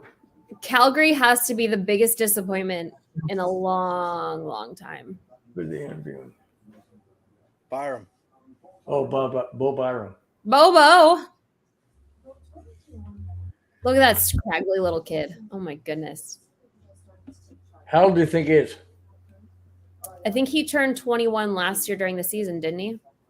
21? He was just barely old enough to drink in the Stanley Cup playoff parade or the Stanley Cup parade. Even if he wasn't, you know he would. I mean, Well, didn't you see the cops stop him? He was like, yeah. He was bonging the beers out of a traffic cone, and the cops told him he needed to get off, and he's like, "I'm on the team." Yeah, I saw he was walking along the side. That was pretty cool. That was pretty funny. Pretty funny. Wow. You know, you look at these guys, I mean, in uniform, and you see them playing and even interviewed and everything they got on. It's tough to think that most of them are in their 20s. I mean, you even look at Nathan McKinnon. He's 20? 29, I think. He's still in his 20s. It's crazy. It's crazy to think these guys are still kids. Well, everybody's a kid to me, but you know what I'm saying. But I mean, they're kids. They're like Right. Well, I was skipping theater class in college and working at IHOP, and they're in the NHL. Yeah, and won crazy. the Stanley Cup. Especially Byram, man, he's so young. But McCarr, we took him right out of college. He came and played in the playoffs. Right. He never even. I don't think he ever played a regular season game. He never went to the Colorado Eagles? No. Wow. Not kings like him. Wow. Yeah. Gosh, my hip hurts. I'm really old. I miss McCarr's gameplay lately. I know he's been injured. I know he just came back. Same with Taze though, man. Taze has just been. Was he a healthy scratch tonight? Because I haven't heard him. No, No, Taze. he's in. He's in? EJ was going to be the scratch, and yes, EJ was going to be the scratch, and apparently Jack Johnson got hurt during warmups, and so EJ's in. So Jack Johnson is out, LBI. Cogs is out, upper body, I think. Gee. Which who knows with Cogs, man? That guy, I can't imagine a life more stressful than being his wife watching him every night, because every single time he goes into the boards looks like it could be the last. It's crazy. And that guy, he's played 1,000 games, hasn't he? I think he hit his 1,000 game mark. Yeah. But on the flip side, I know everybody's criticized me for being negative about Georgie. No. But anyways, on the flip side, what the Avalanche have done to get the number one seed in the Central with all these injuries, with all these setbacks, with all We these consider we were 14 points behind Dallas at one point. Yeah, 14 back in January.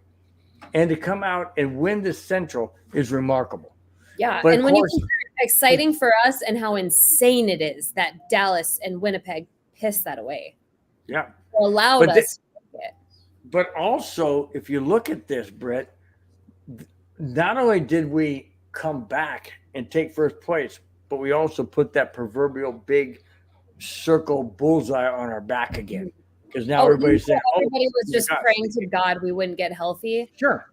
And as we came back, like they're probably all just like, God dang it. Like they were all just hoping, because we've been slept on most of the year, and I think people just wanted to believe that we were injured and it wasn't going to happen again. But Right. we've kind of got that, like Avs might be injured, but you can't count them out type thing. Like Tampa, I still just cannot believe that Tampa won tonight in the way that they did.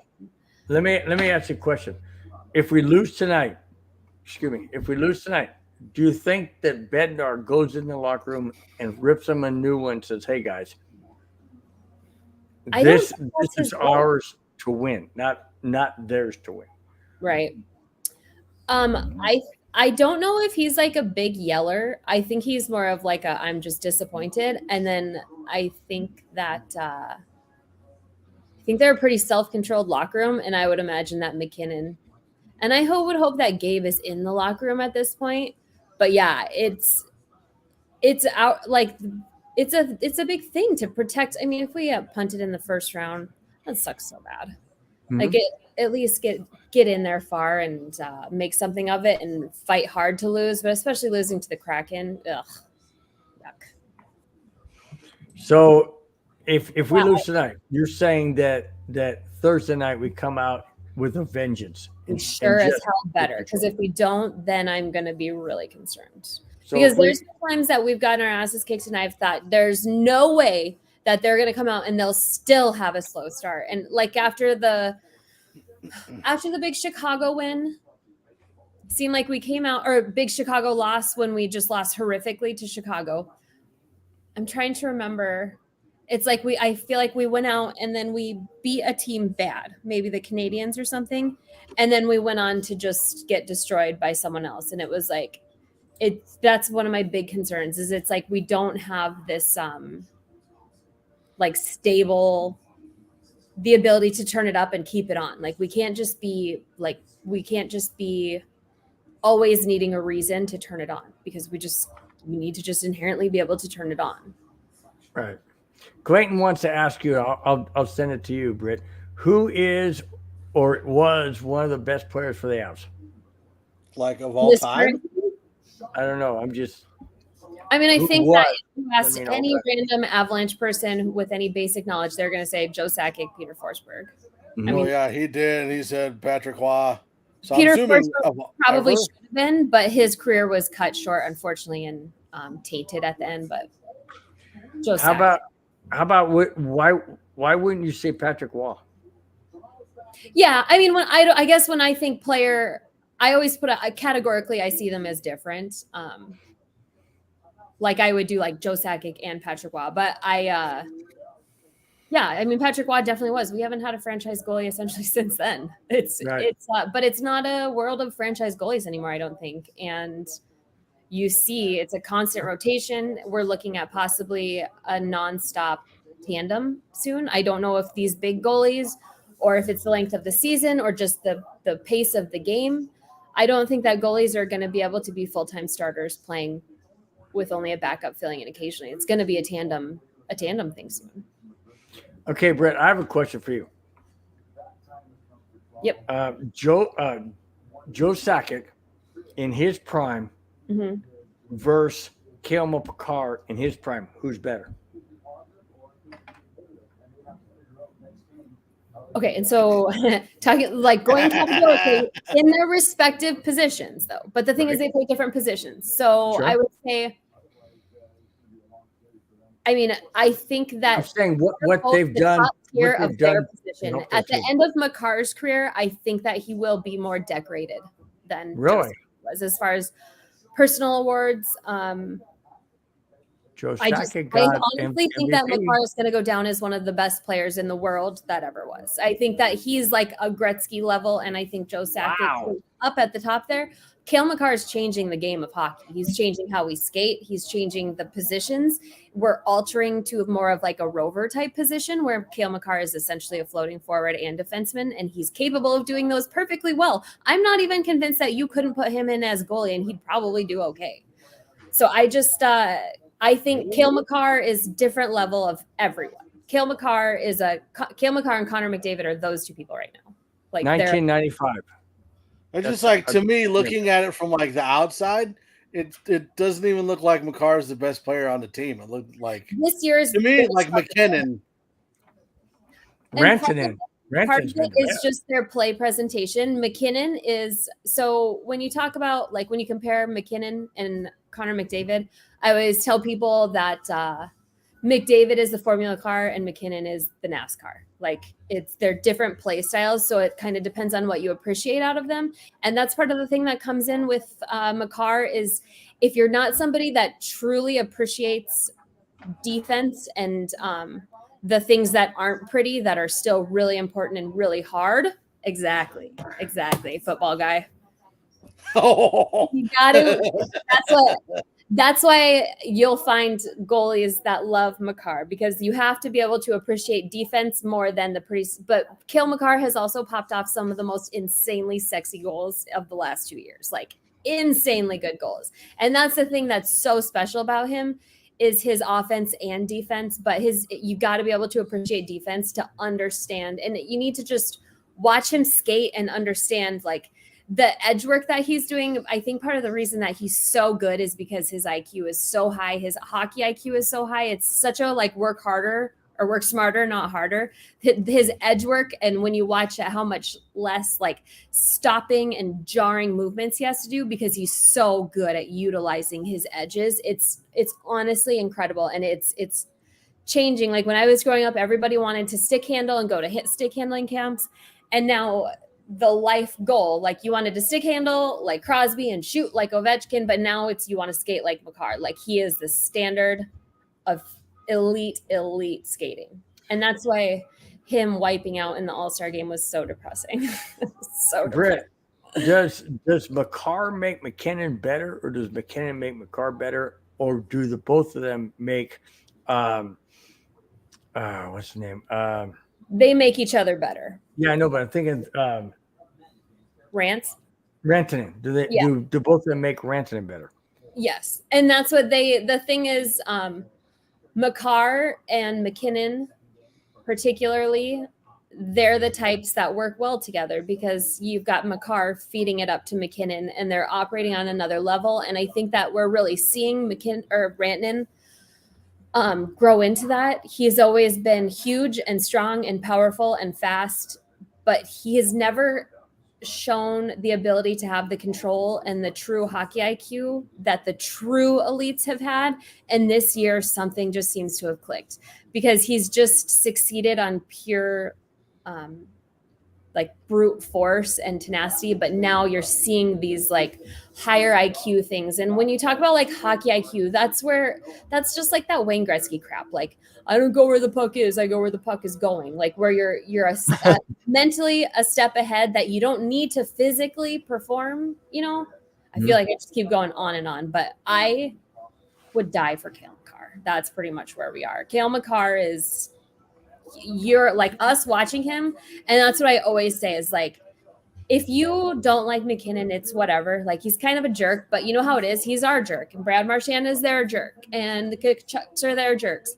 But if you don't like them, usually the team is like, yeah, whatever. Like we get why. But if you hate Makar, then like you don't get hockey and you don't have a true appreciation for the game. And we're so lucky that he's ours. Like I would hate to have to play against him and cheer against him, even if he wasn't ours, just because.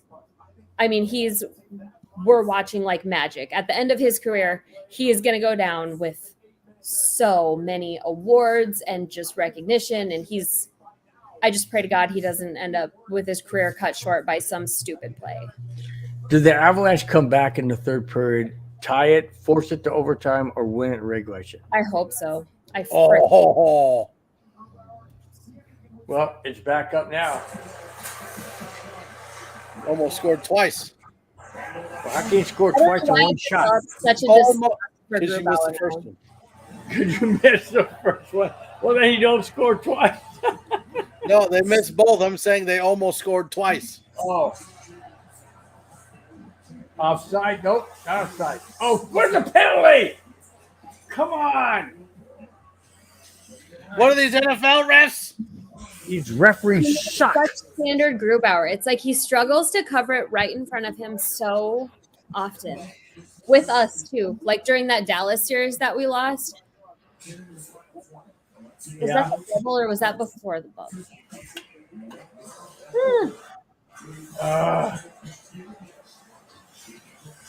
Britt, have I made you mad enough to not come back? Mad? No. Good. No. No, Everybody can talk shit about it. I'm just being me. You're like I've always told Mike. when he's on the 5280 with Glenn and Cam, I mean, they're intellectual people. They know the other side that I don't even comprehend in my mind. I'm a fan. I In speak football? from a fan standpoint. I want to see Gorgiev be as good as Kepper was to win the Stanley Cup. You see what I'm saying? You gotta stop comparing him to Kemper, though. You gotta just go straight to Wah. Go I know, on. but you know what I'm saying? Is Yeah, I'm no, a I fan. get it. And that's the thing is when you're watching the game as a fan, it's really easy to. It feels like if the goalie would just stop every shot, we could win every game. Yeah, exactly. And that's how I feel. There's Why- a reason that why none not of them stop can, and that's because it's impossible. And the game is simply getting harder and harder for goalies. Goalies' bodies and minds and like literal. Oh, Georgie, nice save. No, I understand that, but I hope you understand where I'm coming from when I say that I'm Oh, totally. skeptical. But when you want to Gorgiev. talk about consistency, look at Vasilevsky, possibly one of the greatest modern era goaltenders that ever lived. Came straight back down to earth and played as peasant-like as any of them. He's Right. not even in the top 5, I don't think. So Right, it's and, if I was a fan of them, I'd be pissed off going, why can't you be like you were before? What the But heck? the thing is, you just have to remember that the goalie game is so mental, so much more mental than skating out. And it doesn't. Wow. He I called agree. me smart too. I'm trying to feel like nobody's ever called me intellectual before. It doesn't feel like the Avs have controlled this game for any. Yes, Cam, I did. I guess I did. And you too, Mike. But Oh my I mean, God. it's You just guys hear my dog whining like a cow. She just rolls and it Is sounds that like what that was? that's my dog. She does this cow thing where you'd swear to God there's a cow in the other room arguing with the couch. She'll dive bomb in the couch for like 10 minutes and make these like cow howling noises. It's insane. come on, Av. Oh, You I'm got- just waiting for Mac to do that thing where he just says, I'm going to win this game right now. And you see it in his face and the way he handles, like, you know, when he makes that. Sports nonsense and whiskey says sloppiness has been hard to watch. I agree.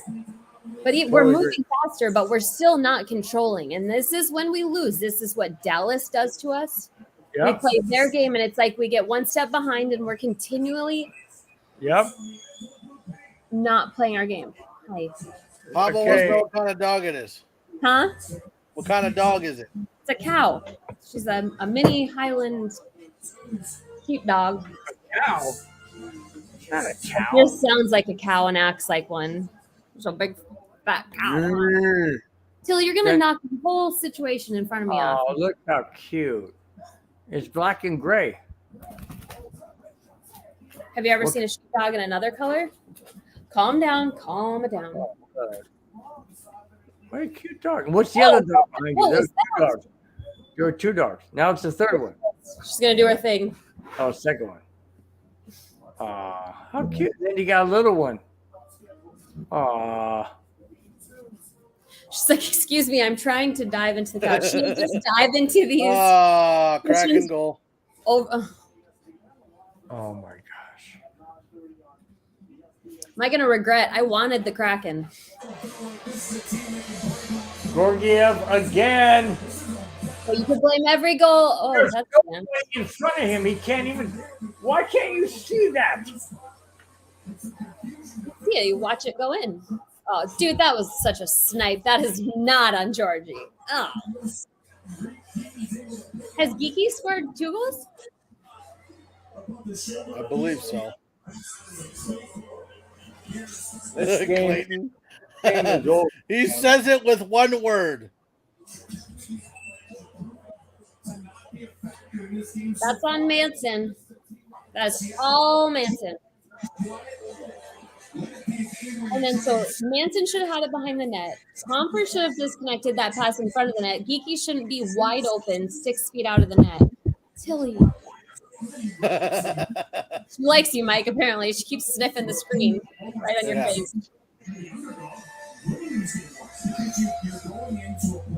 Like, who are these?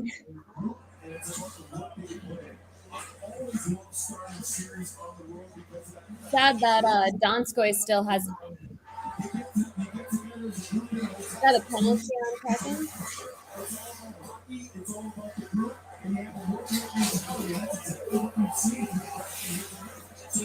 I can't.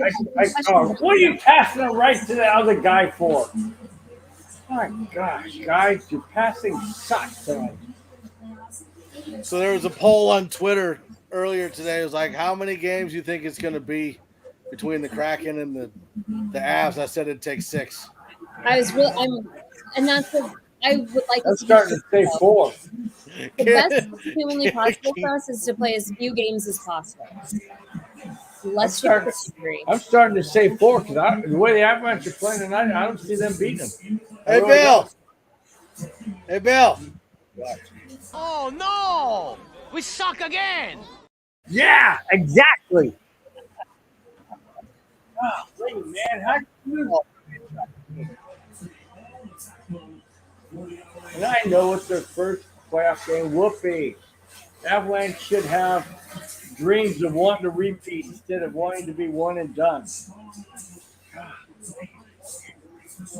Just frustrates me. I mean, it'll be super disappointing if we got kicked out early, even, but part of it is kind of like, can you blame them? Playing without Gabe the whole year is so much bigger than I think most people realize it is, especially most other teams. Because a lot of teams, there's teams that don't even have a captain. But our captain is, he is like possibly the best and the most important to his particular team in the NHL. Well, I get it, but you have other guys like McKinnon and McCarr. And but McKinnon's not a leader like that. McKinnon is not a leader, honestly. He's in that fashion. He's a do as I do. Oh. Gabe is a compelling person that you don't want to disappoint. You don't. True. They respect him in such a different way. And also, Gabe is so important in the playoffs. He brings such a. He's just energy. Our goal guy, and we're missing that this year desperately. Gabe is Landeskog's energy is really. Hilda, get out of my face! Go ahead. And then the Yorkies over here just yanking on our ear. So out of the players that we lost in the offseason, who are we missing the most? Gabe. Absolutely. The only person. Well, but he's still on the team though. Oh, I mean, like, if we had Kadri right now, Kadri? Oh, I miss Kadri. Call him Kadri. up and ask if he regrets that move because he is not having a good time in Calgary, and they fired and mutually parted with their DM instead of their total jerkwad coach. They should have fired Sutter, but it sounds like they're keeping him. And he definitely lost that room because that roster should not be missing the playoffs. It's insane. Cam wants to know if the Avs losing will force them to be aggressive in free agency. The only thing that our core, McKinnon, Rantanen, Mac, and I think Lehkonen has entered that. Good. I hope he's hurt. I hope he hit him in the freaking face. Right in the face. Good. New hook. We are very cap strapped and very short assets, so we're not going to be able to be too aggressive. Ooh, right in the eye. He's got a face shield. Let him deal with it. Where's he bleeding from, though? Cheek?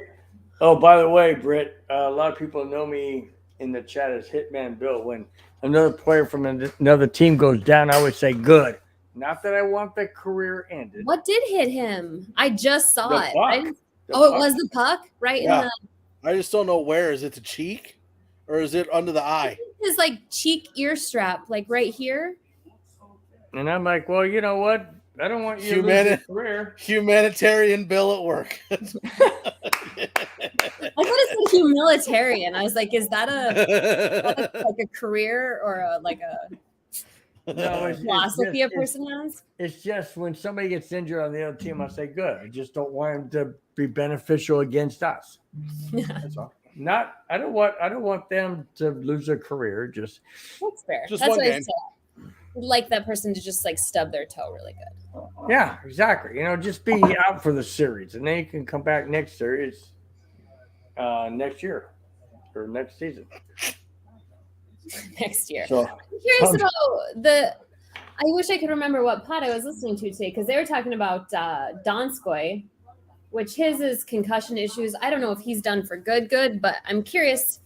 His contract ends this year, so we could maybe pick him up cheap if he was even able.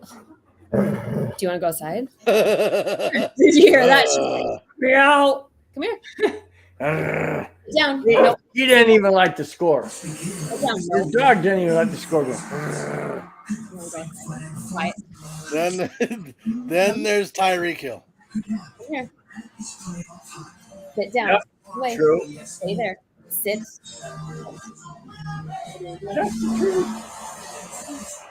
Dang, 12 minutes to go. Do you like how good she listens? 12 minutes to go. We're going to be down 1-0. Dang it. Not a whole over here. Come here. Sit down. Sit it. No, sit down. She's really worked out. You sit. Nope. Stay. You don't do a whole bark. I'm trying to get her to do her cow line for you, but she's protected.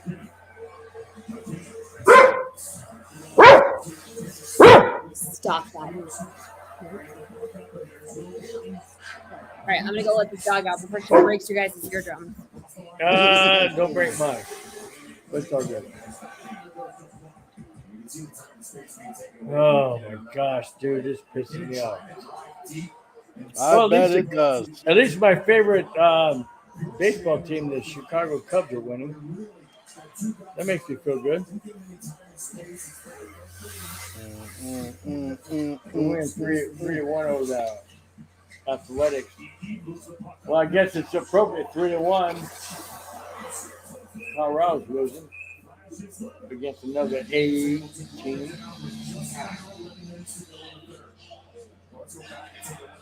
This sucks, dude.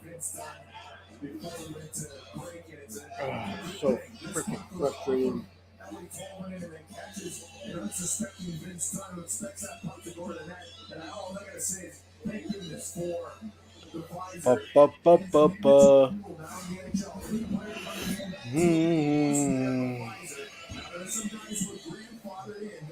There you go, Bill.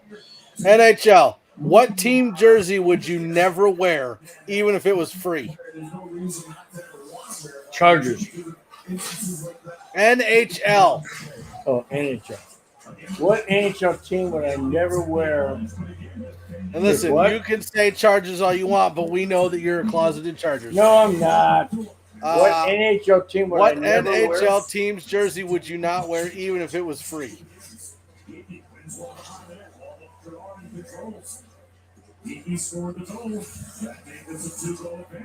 I'm gonna say you wouldn't wear a Knights jersey. You're right. I wouldn't wear a night jersey. Or I was Kraken. thinking old school. So if it's new school, it'd be the Knights. If it's old school, it'd be the Detroit Red Wings. I hate them guys. Really? I can't stand Detroit. They're so arrogant. They're freaking fans. We have Who's the St. Louis Blues too. I would not like them either. who's the team that played us really dirty in the playoffs last year? Minnesota Wild. No, was that the Dallas Stars. Was that the Oilers? Edmonton Oilers did too. Yeah, they did too. That's the midway point of the third period. Ray Brown says, "Let's go Red Wings." No. We're not playing the Red Wings. Who cares? They just showed Grubauer, and he's all smiles and stuff with his helmet, face mask. Listen, we can let them have one game. No. One. No. Not in our building, and we're losing 3-1. We had better come out on Thursday and play like it's an elimination game. Why in heaven's name did they come out tonight playing so sloppy, so disinterested in winning the game? It's beside me. Why? You earned home ice advantage for a freaking reason, and now you're going to piss it away? Oh, good job. Good job, Avalanche. Fudge. It just boggles my mind. And people say, like Britt did earlier, well, it's and some people in the chat. Well, it's the it's the Kraken's first ever playoff. Well, okay, get up for it. Get up, and that's the intensity. You won the Stanley Cup. How hard is it to get back that magic? Apparently, that hard. It's very difficult. Apparently, my gosh, did you have the same enthusiasm with your first child that you had your second child? Of course you did. It's a childbirth. It's something new. It's something there. It's in your hands. Well, this is in their hands for the Avalanche. They're like, well, we don't care. God dang it. See, the first one was like, I spent every day there until they went home. With the sixth one, it was like, I didn't say it too. I said it second. well, but the sixth one, it was kind of like, baby came out and I was like, all right, you good? All right, I got work in the morning. I'm going to go to bed. Yeah, well, I can see that. Yeah. God dang, the Avalanche are on a power play or they're not on a power play. It's like, I'll watch the other kids. I'll see you in a couple days. 9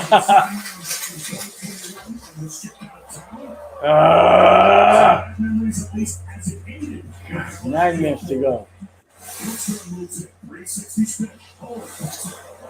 Come on, Avs.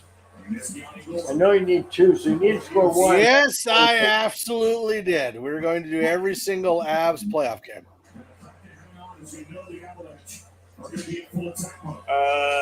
Yes, you did say that. Come on, Avs. Here we go. Oh, that's off. Oh, yeah. You call offside. Now they call offside. You did when. Oh, gosh, they called offside on the Avs, but they didn't call it when freaking Kraken did the same thing.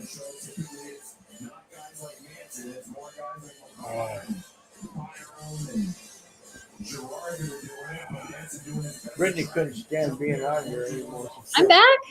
Oh, hi, Britt.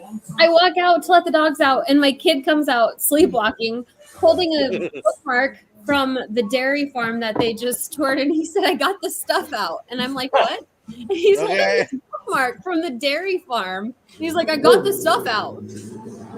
Where's the penalty? Yes! Good. A penalty. Finally. I guess my mom told me that I used to sleepwalk when I was a kid too. And I guess there was one time we were living It's gotta be hooky. We were living in a town, and we just moved to South Dakota. And I got up out of bed and I walked into the bathroom. And my mom was brushing her teeth, and I walked up to the Kleenex, and I just started throwing Kleenex out of the box one by one. And then she's like, what are you doing? And then I stopped and looked at her, and then I went right back to bed. It's so weird. My kid is a sleepwalker too. I used to when I was younger. I remember one time I sleptwalked, and I kind of even remembered it. And I got a piece of paper, and I went out, and my dad and my brother were watching a Broncos game, and it was late. And it was pouring rain out. Come on, ref! What are you doing? And I told him I wanted to show him I could write a bike with a piece of paper. Mm-hmm. So I was gonna go ride a bike in the pouring rain. There you go. Which I'm surprised it's not raining here.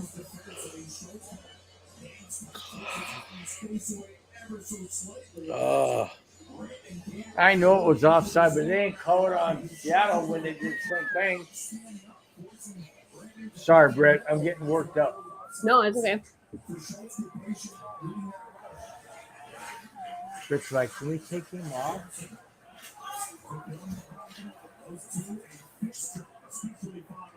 We need a goal now. Exactly. And then we'll take another one right after that too. Well, One of those face-offs right into a goal would be We're nice. gonna have to pull the goalie to do that because we're down to 7 minutes already.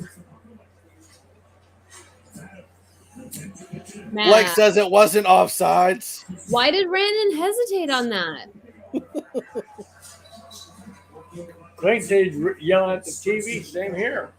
I've been yelling all freaking night. Yeah, we know. And most of the time it was about George.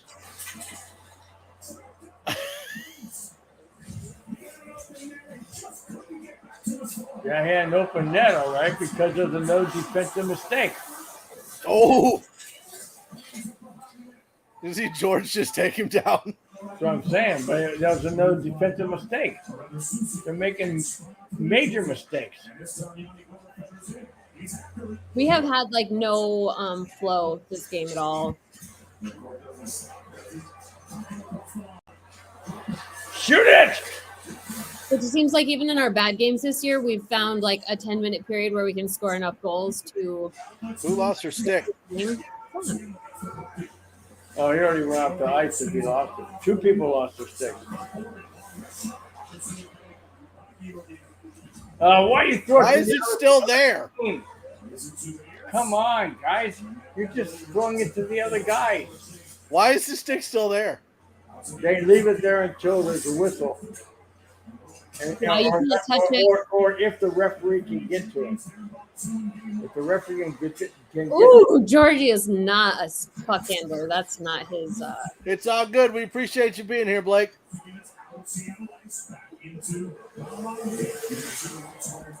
5 minutes to go. They're gonna have to pull the goalie soon. Wow, there is just sticks everywhere. Which never seems to work, to be honest. No, we're not good at it. I don't. It doesn't feel like it's a. We couldn't even score on that 6-on-3 against St. Louis. They picked up the sticks. No icing, deflected. It's weird because I don't think those sticks are even broken. Nobody can touch a broken stick or you get a penalty. If you try to play with it, you have to drop it. But I think those are just dropped sticks. Really? They can do that? They can just drop the stick? If you break it, you have to drop it. That's why Comfort got that penalty. I mean, it turns into a weapon if you've got a broken piece of carbon Well, fiber. true. I get that. But if Clear it out. drops their stick and you push it away from them, it's a penalty too. Come on, guys. It's so hard to believe that Come on, kick it free. my feed just stopped. Okay. I think the ref should What are you watching it on? Who, me? It started again. I'm watching it on Sling. Oh, Dang it. 1.5 to go. I always had trouble with Sling and buffering.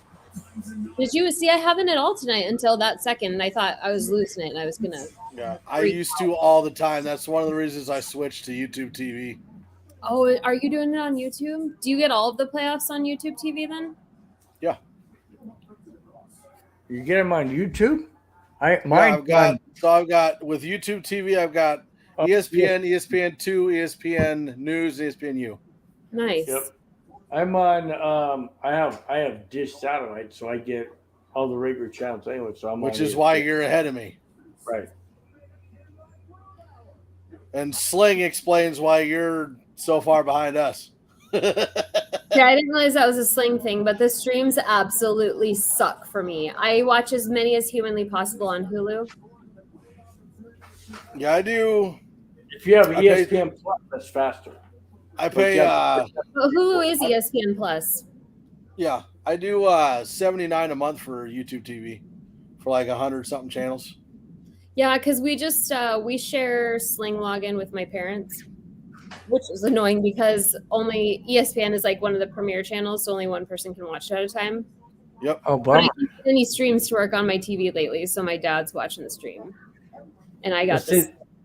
That's one of the things what I like about Dish is that we have this thing called a hopper. So no matter how many TVs you have, they have everything goes into one database, and then you can pull off of it. Well, Wasn't Bill, that are you gonna Broncos won pay the for the Super Bowl? Sunday ticket? Did you see the prices on that? Yeah, I know. It's like Crazy. $490 for non-YouTube TV. Yeah. I know. I'm like, I don't think. Let me get that price back up there. I think I'm gonna go with internet illegal. Excuse me, not illegal. Internet. You're Internet. a terrible criminal. Internet illegal. Was it Yeah. during the Broncos' first Super Bowl win? Not first, but not the Peyton Manning, but before that. So Elway's By last the win way, in Denver. Was it just in Denver that we had the Hoppa commercials? It's a Hoppa where they were like falling out the windows and yelling at each other around the house about the I Hopper. think empty okay, net with 4 minutes and 20 seconds to go. so if you're a YouTube TV subscriber, you can get NFL Sunday Ticket and NFL Red Zone for $289. If you're not, it's $389. I We made just have the football games $289. now. I am a YouTube subscriber. No, YouTube TV. Oh no, I'm not that. Wow. No, forget it, dude.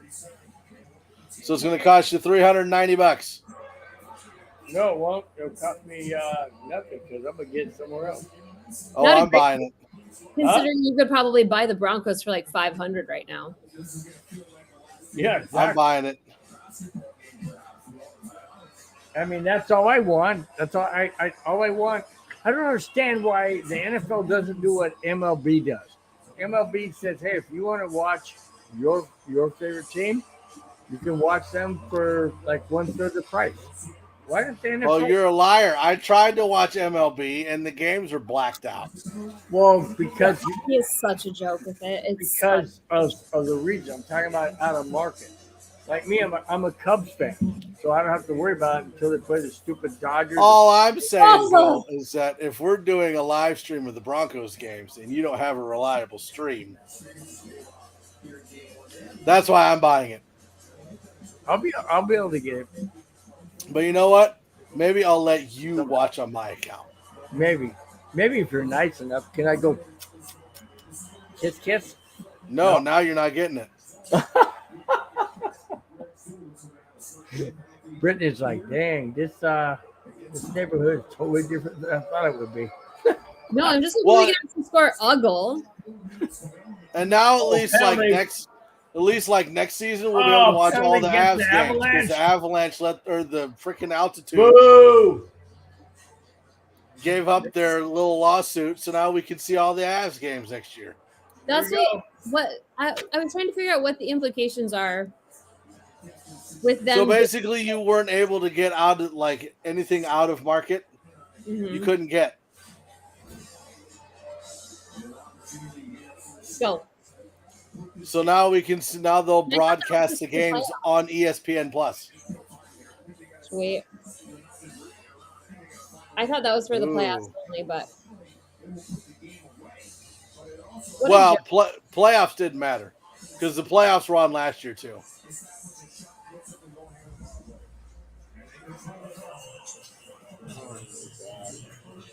Lackanen. Well, at least my Cubs know how to win 4-0.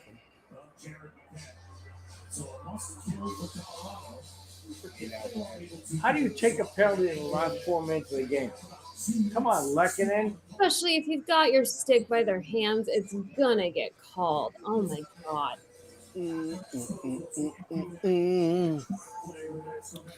George is back in there.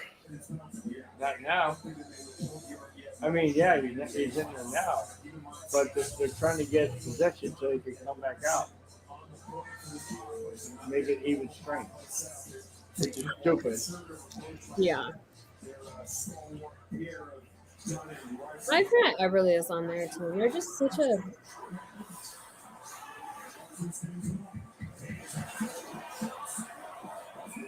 God. Freaking Grubauer's been insane tonight. My gosh.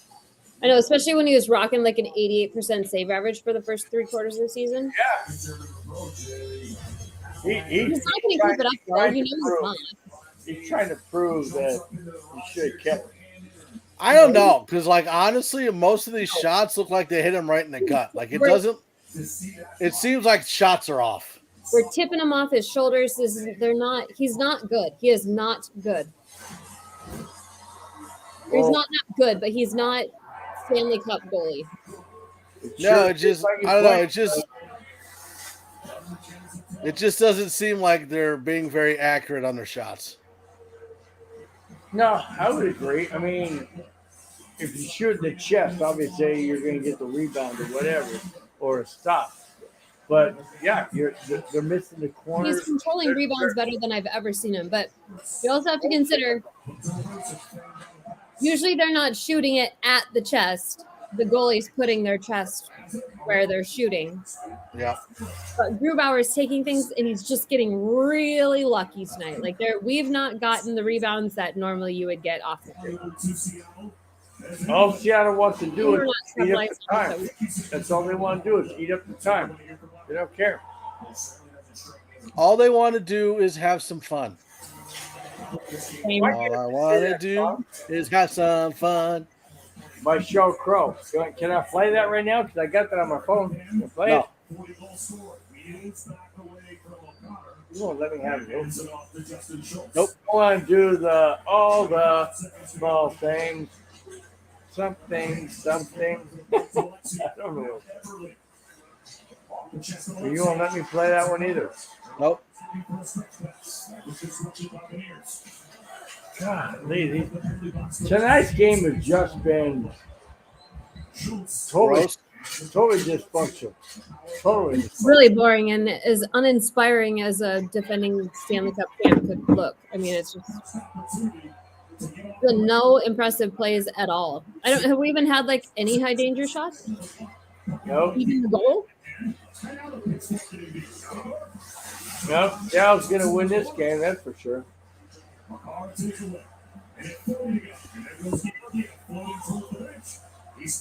Unbelievable that Avalanche. I mean, just so pathetic. Did you see that Winnipeg beat the Knights 5-1? Yeah, what the heck was that? Yesterday went exactly how every single game needed to, though. I mean, and the Rangers beat up the Devils, too. Yeah. Uh-oh. Empty net. A minute to go. What was that?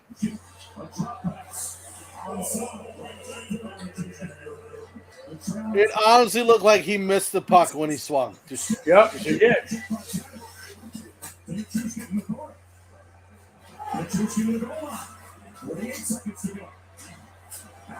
Oh, Matt. Oh, and it's one of those games that, like, we needed a moment from Mac or Rantanen, and we just haven't gotten it. Icing with 35 seconds left. Oh. Did his stick break? No, it didn't break. Was that EJ? I think he just missed it. Oh, he hit the post. McKinney hit the left post again. That's twice he's hit the post. I'm curious if there's like statistic kept on like post hits. Because I feel like between Mac and McCarr.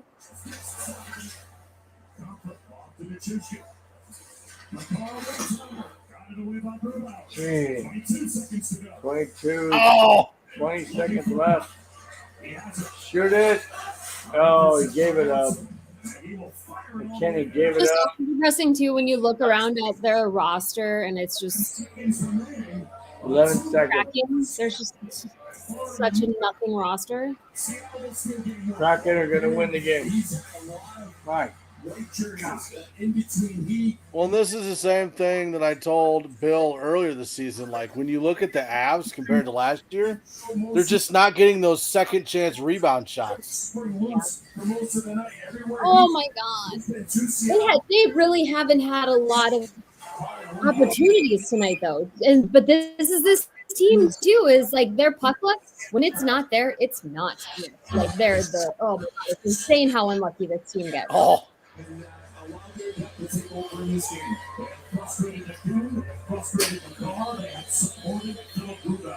Yeah, I mean, I feel like the next game is going to give us an idea of what we can expect out of the rest of the season. I'm not sure. That the Avalanche are going to be ready and prepared for Thursday. There's the game. no. Shut up! I don't want to hear it. We're at home again. Yeah. You know, Yeah. I'm not sure that Avalanche are going to be ready, and the reason why I say that is because I didn't see any fight tonight. Not physical fight, not fighting with players. I would have loved to see Fight some for the fights. game. I didn't see it. I didn't see any motivation to say, okay, hey, we're the number 1 seed. We're playing the number 8 seed. We got this in the bag. All of a sudden, they got a wake-up call. Boom, hello. Yeah. Upside your head. Well, wake up, stupid. You know? I know. Yeah, that's the thing. Like, I just got the thing from ESPN, and they even said Seattle Shocks reigning champs. Yeah, exactly. Yeah, it's. And I'd be curious if Makar's still hurting. I don't know what his status is or what that injury exactly was. But yeah, this is certainly depressing. I mean, it's not. ESPN analysts, NHL analysts said the Avalanche would win the series against the Kraken in 5 games. That means they got to win the next 4. After seeing tonight, Britt, do you think they can run the table and win the next 4? I think they can if they play how they should. But tonight was just there was no moments of greatness. Usually they have a small window within a game where they outperform so greatly that they can take a whole game, but there was none of it tonight. And I don't know if it was luck, and I swear to God, that's probably the best game that Grubauer's played in since he left the Avs. Grubauer does not generally play that well. That's not a normal Grubauer game. it's just, to me, Now we have to listen to the Kraken beat the reigning champs. The Kraken beat the champion. So basically, they just won the Stanley Cup, is what everybody's getting at. well, of course it is. I mean, So obviously. annoying.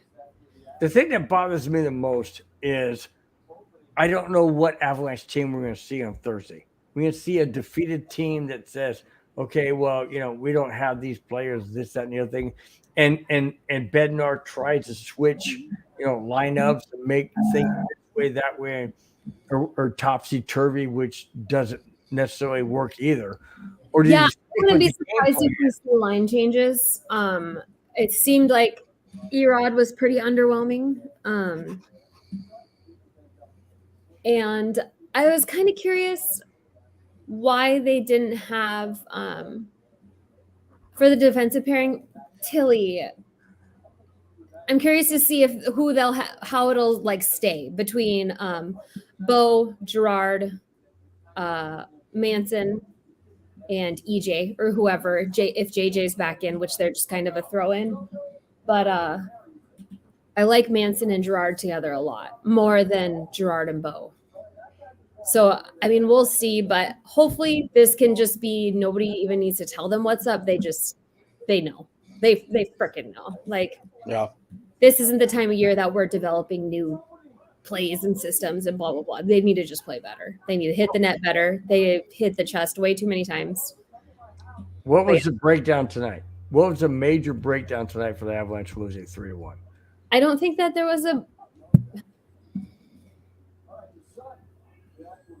I don't think that it's like one person or it really was just the lack of offense. I mean, we didn't play that bad in defense. It's not like Seattle didn't put on a clinic. It's not like they had big, beautiful scoring opportunities. Those goals weren't incredible. I mean, Georgie might deserve one of them, or he should like one of them back, but it's not like they were soft, but they certainly weren't beautiful. And they were from very minor, insignificant defensive breakdowns, but we just need to score more. I mean, that's literally all that came down tonight, is going harder and scoring more. And our offense was not there tonight. it looks like we had 34 shots, and we didn't put anything together that was really hard on Grubauer. I'd like to wonder if you can see already how many high danger opportunities there were. That's a good point by Pablo. Seattle went 26-10-3 on the road. On the other 27-10-3. That's impressive. That's impressive. But again, I'm not a big fan of franchise teams getting key players from other teams. It's just I don't like it. I mean, they got Donskoy from us, and he's not even playing for him. I think Seattle's team is so not special. That's what, if we lose to them to get out of the playoffs, it'll be really depressing to me. Be like the Broncos looking at losing in Jacksonville in 1996 when we had a chance to. Yeah, I know the feeling. It'll be heartbreaking. We can't go down that road, girl. We can't go down that road. Yeah, it's so. Let me ask a question about going to Thursday.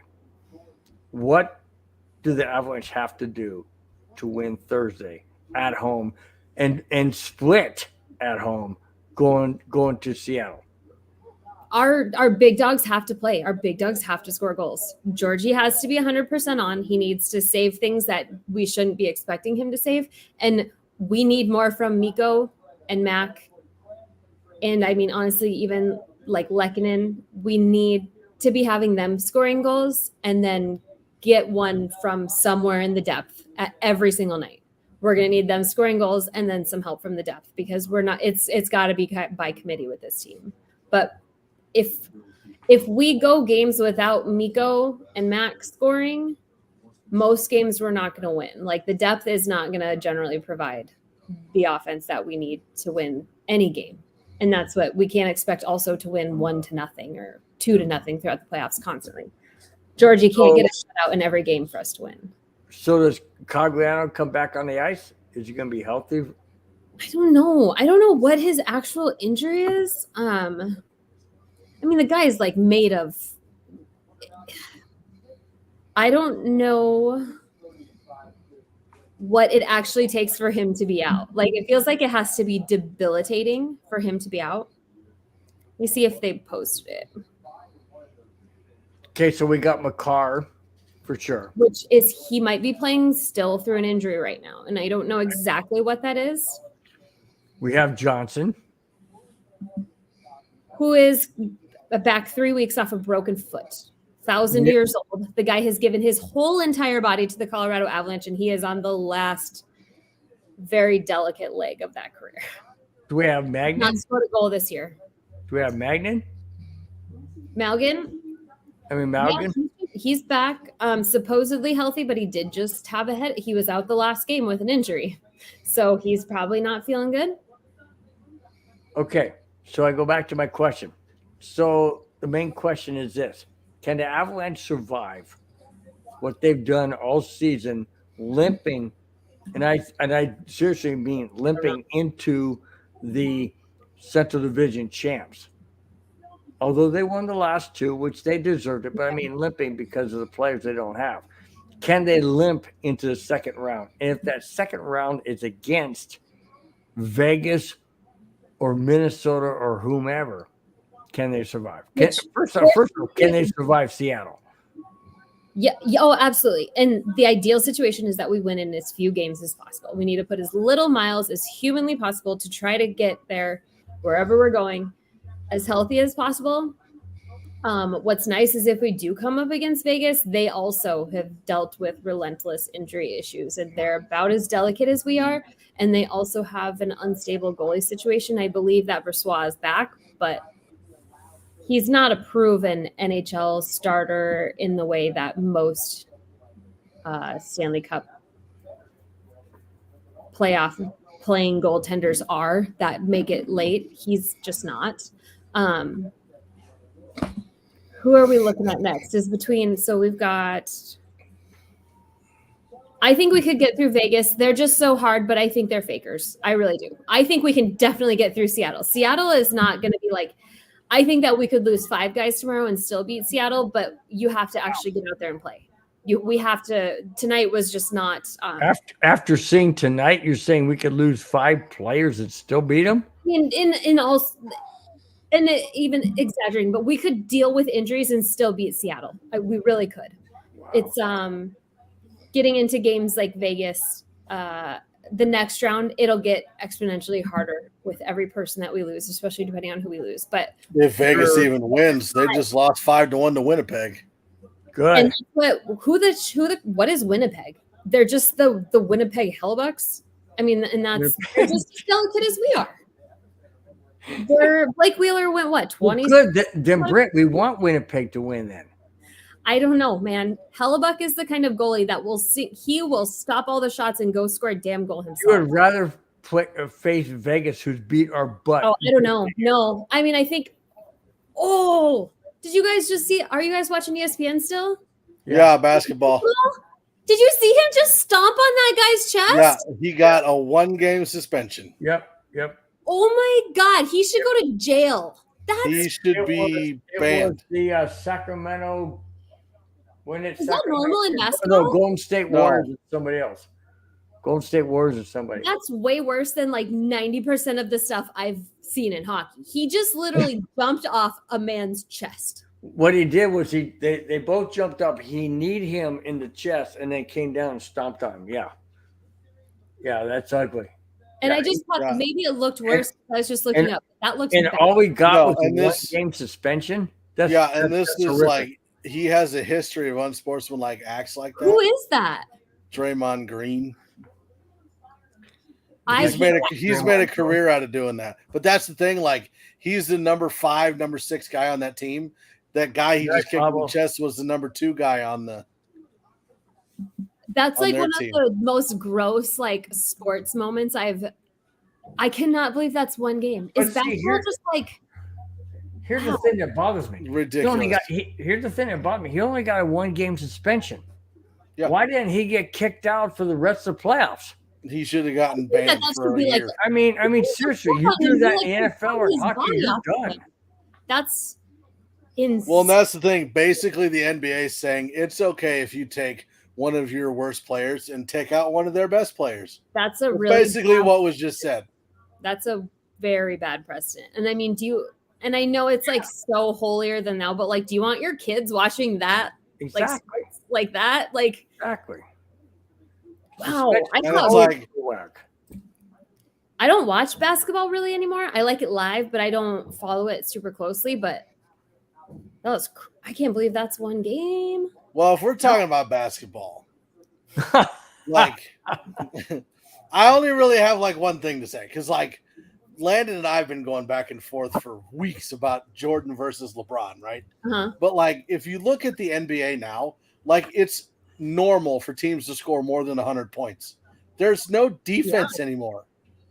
No, I was just talking to my dad about that. Like, there was the year that the Nuggets were scoring tons of games, like over 100 points, and it was so abnormal. And there was like a game, and I saw the score a while back, and I messaged my dad. I'm like, is this normal? One team had like, I swear it was like 140 something. I mean, it was just, and I'm like, I didn't even know that was like humanly possible in basketball. Well, I'll And it's tell you either what. they get that much better offensively, or they're just not playing any defense. It's like They're whoever just- can there's just no score the defense. first without nothing inhibiting them. Like, They just step back okay, you take Shaq, right? With how big he is, he Yeah. wouldn't work in today's league because they don't ever throw it down in the paint. They just shoot threes the mhm. whole game. So let me Yeah, make remember when threes used to be like special?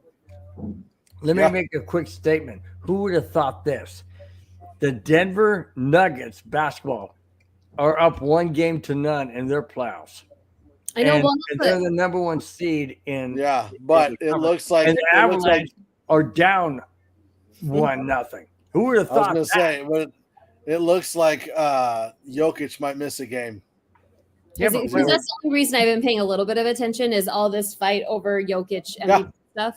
The Hornets scored 142 points on the Spurs. There's no defense anymore. They did everybody just stay in their respective offensive zones and Like you go back to the games that they played in the 90s, right? Michael Jordan, Charles Barkley, Shaq, Tracy McGrady, all those guys.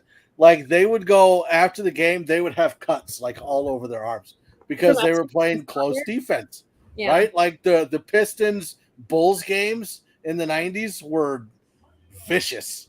Yeah. And there's nothing.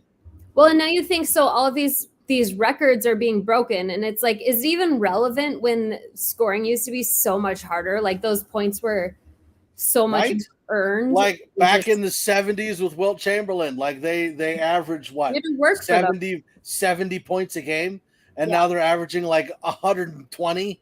Yeah. Because you actually had to fight to get it, not just if you make it in the net. There was a little bit more than just getting it in there. LeBron's like, I got the scoring title. I'm the GOAT. It took you 20 years. Shut up. See, and it's the basketball personalities that turn me off so much. And that's what I don't understand. Like with hockey, the contracts are like so understandable and concise. And like with basketball, it's like this guy just signed a 19-year, $6 billion contract, and then he goes to another team the next year. I don't understand so their the contracts. freaking Hornets won 142 to 135. The same game. Yeah. They just need to start. Stupid. You'd think that one team would get super serious about defense and go balls to the wall on it and just try to hold. I don't know. It's just weird. Basketball is a weird sport. Yeah, and I don't get the Draymond Green suspension. Like he should be suspended like for a season. To me, that's almost like bannable. I mean, that was like look at Sue. Ndamukong Suh. He stomped on that guy's leg. Yep. And he was out. Like, how long did he get suspended for? 6 games? And it's not like this guy was like during a play or something. He couldn't pretend that he was going for. That was like totally after the play, wasn't it? Like, well, they both went up and came down, and then the guy's laying on his back. Like, but he already gotten completely back up and like went back to it, and that's where if it's that like such a conscious effort to do something so unsportsmanlike, and so he got suspended 8 games, mm-hmm. and then Draymond Green gets one. Yeah, and the guy's laying on his chest. Yeah. Could you imagine if he like broke a rib or something, or even a freaking sternum? Like that's insane. Yeah. If I'm the guy that got stomped on, I'm going to league office and raising hell. Well, and that's what you got to do something. Do they have like a players association like the NHL, or I mean, do they have like answering the bell type situation in basketball where somebody's going to go knock him on his ass? Or no? I'm pretty sure that they have a players union like the NFL does, and they do the collective bargaining agreement. So yeah, what Cameron's talking here, like NBA contracts, I just don't even believe that they're a real thing. These guys just get buttloads of money from somewhere, because I feel like, do you guys ever finish NBA contracts ever? No. It's like, what do they even mean? Because it's so weird to me how there's no loyalty. Like the stars will just bounce around chasing the next possible champion, and it doesn't seem to work for them that often. I just don't. That whole thing is like, that's something you can respect and appreciate about hockey, is like the relative loyalty and the actual structure in their contracts and cap, and it's all relatively concise and followed. See ya. Yeah. And that's what that first bounce was, is it looked like he was trying to act like that guy was holding his leg, but usually if you're going to hold somebody's leg, you don't like pull it towards your chest. Right. And then go back and then stomp on him like while he's on his back, like trying. I hope that and he gets NBA, a 1-game suspension. Yeah. Well, and one then game. Something like that happens again, and they're like, "Oh, that was really bad." So then they're gonna suspend the next guy for like 10 games, and then they're gonna be like, "But the last one only got 1. How is this any worse than that?" And that's what you do when you mess up, when you make these huge. That's why they need to push it way out. Say, okay, see that? Yeah, that's the thing. 5 games. It's better to overreact than to underreact, because you can overreact and be like, okay, pull it down a little bit. Yeah. Whereas if you underreact, you can't be like, no, we're changing it to 12 games. You can't do that. Yeah. You can challenge it and take it to arbitration, like what Kadri did. Right. Arbitration is I don't know what they called it. I agree, but obviously NBA is It's like the wild, wild west of sports. They just do whatever the heck they want. But see, again, like that's when you look at like NBA, NFL, MLB, and then NHL, right? NFL, all kinds of problems with off-season charges and issues, and like we're not even going to go into it, but Deshaun Watson is a perfect example. Yep. And then you got Draymond Green, right? And now you've got baseball players that are doing, I don't even pay that much attention to baseball, but you know that they have all sorts of issues back there. But then you look at the NHL. Like, do we have those issues in the NHL? Nope. They have their own issues for sure. I mean, but it's not out in the forefront. No, and it's much more quiet, and a lot of it comes down to it's a very exclusive sport that doesn't allow many like lower income, it's not a very diverse group of people, and that's part of the problem, but also part of what makes it so that they have this kind of good old boys, like quiet rules, quiet respect, but also some very quiet inherent big problems. But like when things happen, the league takes care of it. Mm-hmm. Yeah. And that's the difference between like MLB, NBA, and NFL. Like when something happens, they shush it so they can continue to make money. Oh, for sure. Especially like, I'm not even convinced that the money within MLB is like real money. It's like there's so much money that it's just like it's not even. It doesn't even seem real. Like I don't even like.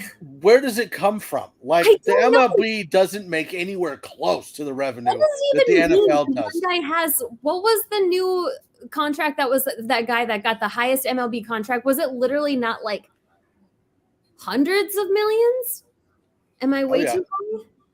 But it's just like I think you're underselling it a little bit. When you have like a $400 million contract, like what is it? I will say this though, like I guess I somewhat get it because like baseball, you don't have as many players on the team. Like NFL, you have 53 per team. So 53 times 32. Yeah. And it takes a lot more athletic trainers, coaches, equipment, blah, blah, blah. And then with hockey, maintaining the ice, I mean, it's so much more expensive. With baseball, I mean, you build your field and you keep the grass green and the equipment and all that stuff. But just the expenses are nearly the same. But compared to the cost of keeping a freaking ice rink in Tucson, Arizona, like, hockey's expensive. That's an electric bill. Yeah. Well, even like hockey as a kid, so much money just to get the pads, the equipment, like the train, it's so much. I just paid max summer hockey, 4 tournaments, 5 practices, $800, and that's not including hotels. That's just a summer hockey thing, and that's not including. It's a huge problem in hockey, and now your basic stick that you go in and buy at Shields, $350. Yeah. You're playing. That's the thing. Like mid upper seats, $800. Helmet. I brought my 10-year-old and my 8-year-old to the ice rink in Yankton, and they do they teach you how to skate. You can do figure skating, or you can do hockey. My son decided to want to do hockey. I can't afford for him to do hockey. My wife and I both work. We're like, it's not like we're struggling, but it's a lot of money. How do these people with 3 kids do it? It blows my mind. Mike's got 6. Yeah, and I can't even afford for one to play hockey. Yeah, and that's not including traveling costs, gas, hotels.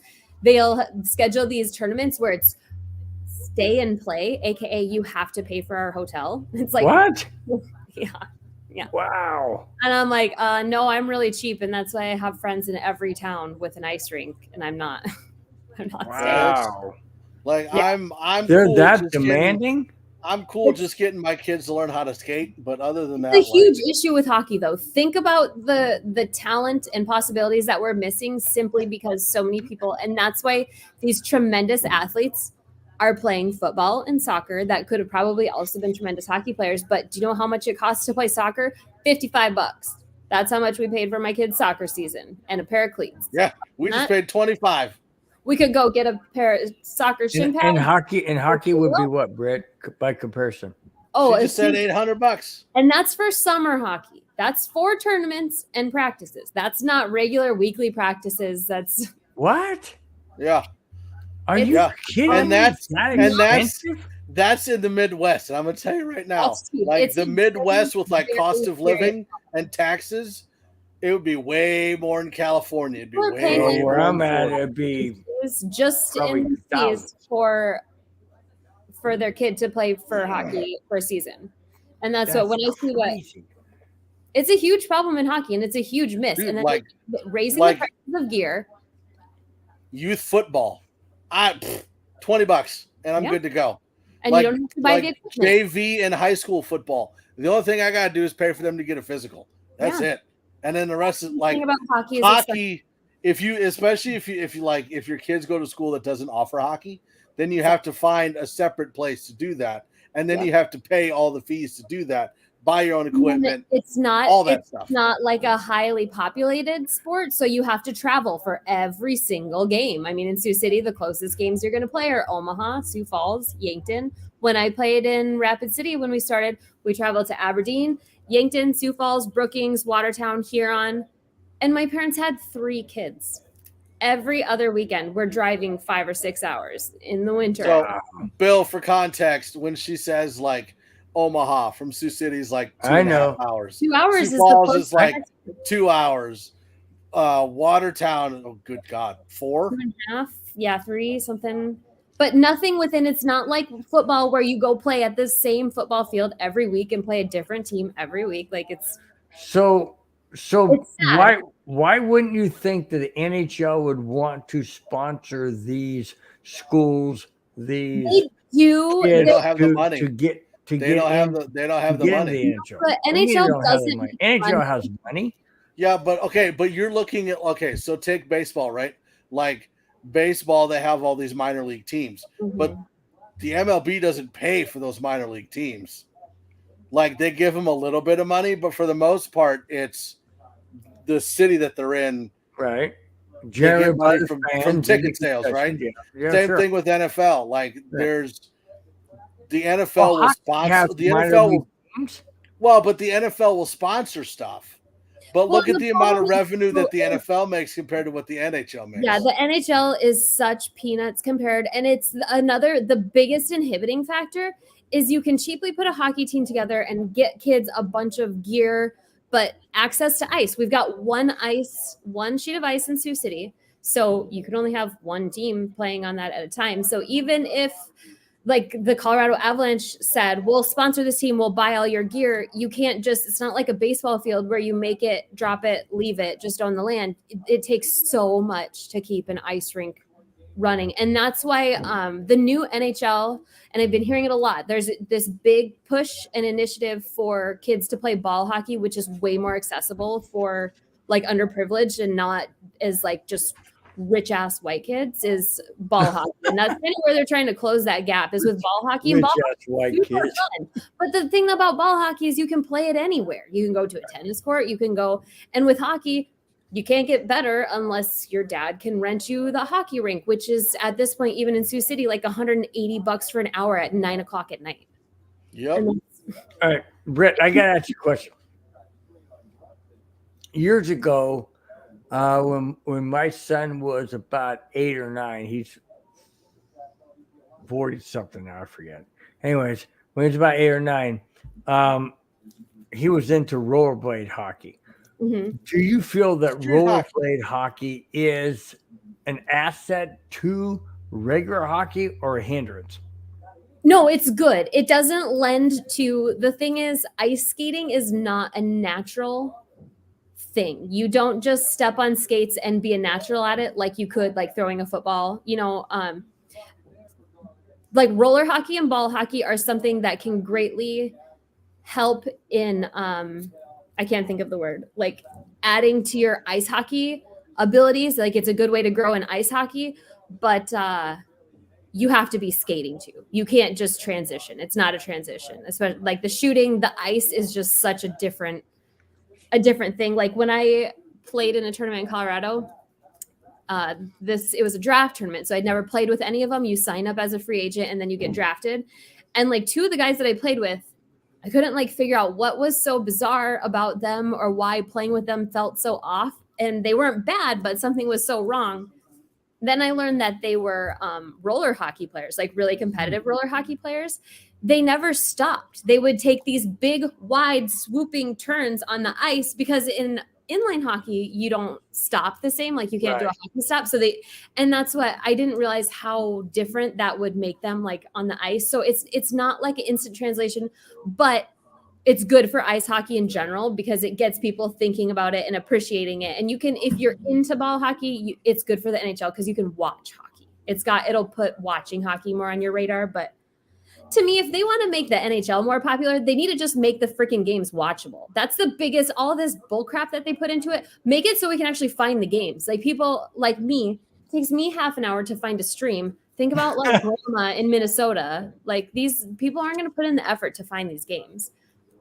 But yeah, the NHL is putting a lot of work into this ball hockey initiative. And I really like that. And I think it is a good idea because ice hockey and that's why is Canada so good? Because they have freaking frozen pieces of water all around that they can go play on for free. And we just don't have that. Like even in Sioux Falls, we go up there to the outdoor rinks sometimes, but everywhere else in the world, it's not an option. And there's nothing that can mimic ice skating. You can't. There's absolutely nothing. And it's not something you can learn to do other than just ice skating. And that's what sucks about it. But you know what I like, Mike? I like Britt's spunk tonight. I like her spunk. She's bringing the energy and the emotion. Just wait till Thursday. If we lose again, man, I'm going to go into meltdown mode. It's on like Donkey Kong at that point. Oh, then we got to have you on because I'll be in the same way. I'm not freaking out yet, but hopefully this does something for him. I'm frustrated from tonight because, like I mentioned, and I got a lot of hate comments and stuff in the chat. I'll live with it, but it comes back down to production. We lost 3-1 tonight. Okay, was it Gorgiev? Was it was it Gorgiev's fault completely? So do you expect Georgie to get a shutout? Because that's the only way we would have won. Can you expect to win a game only by way of a shutout? Is that fair? No, it's not fair. But what I'm trying to say is it wasn't totally his fault. It was the team not coming out inspired. And that's what bothers me. Why are you leaving it all on the goalie to make the basic saves or the hard saves? Why aren't you there clogging up like the Kraken were blocking shots like we played against Edmonton? They were blocking shots. We played against Edmonton. They block shots left and right because they know that the Avalanche have that capability. Why in heaven's name are the Avalanche not doing the same thing?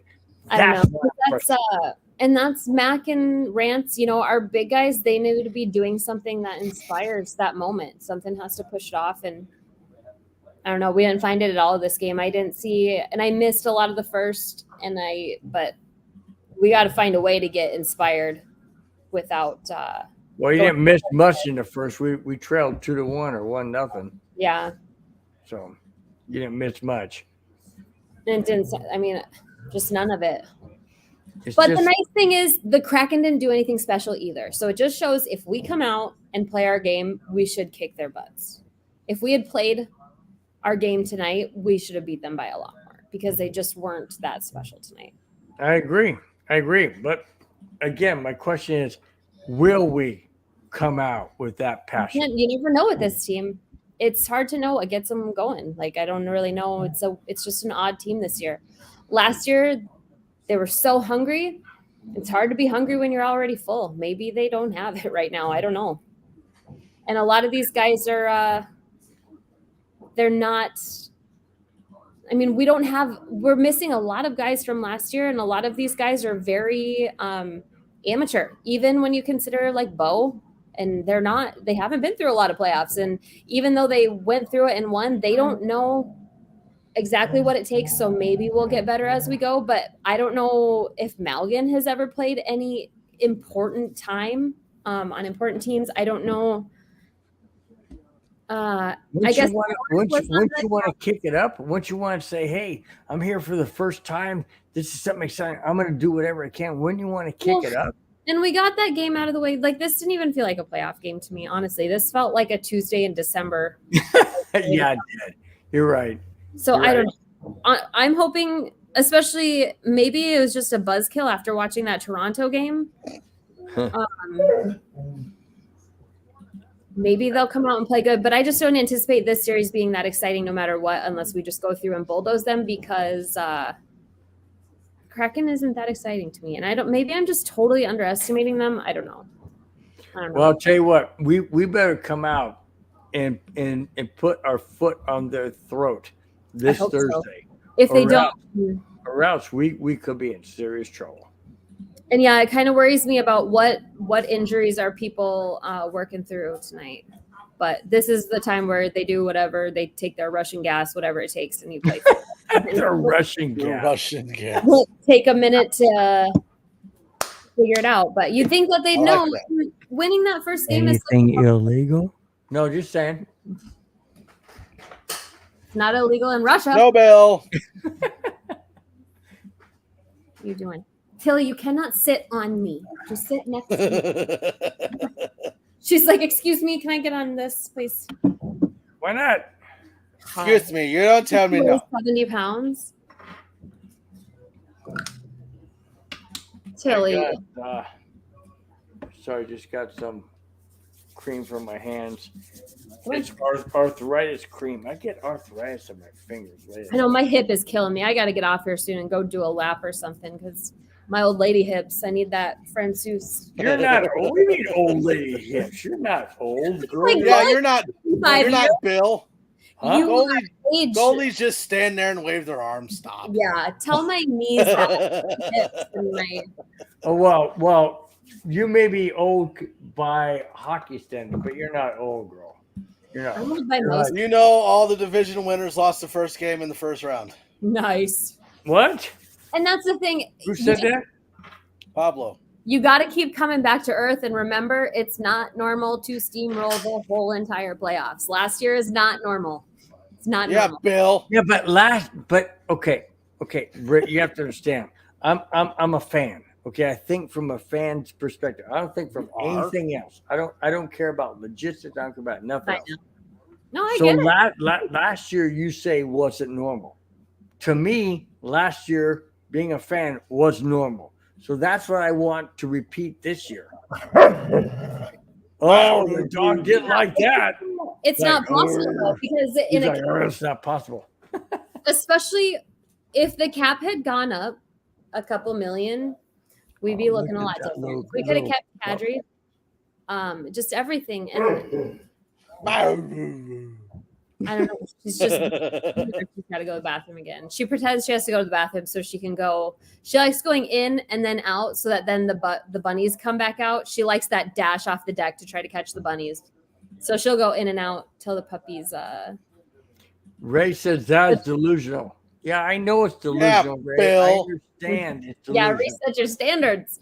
But if I'm a we fan. do make it and best. we win the cup, it'll feel really freaking good. Way different than last year. It would feel so hard fought and won because that's what it's going to be this year. If we win, it will be way better than last year. Yes, You think I do think to we're in lose trouble. game 2? Yes, I do think we're in trouble if we lose game 2. Absolutely. If they lose game And 2, we have to go to Seattle for 3? Yeah, I and think it's we're not in trouble. even to Seattle, but it tells me that this team is lacking something in the ability to figure out when it's time to be on and respond appropriately. I know. We're missing Kadri. That's what we're missing. Like I said, Britt, I'm just a fan. I know. And I'm just This dog does not like your answer, Bill. At me.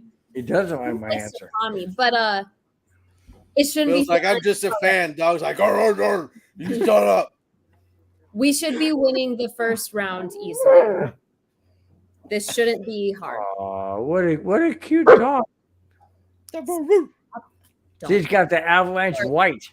The Avalanche coming down, bearing Seattle. Okay, I gotta go. I gotta get this dumb dog outside.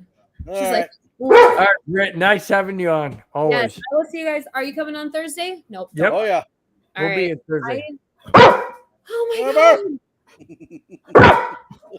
Okay. All right. Bye, guys. All right, see ya.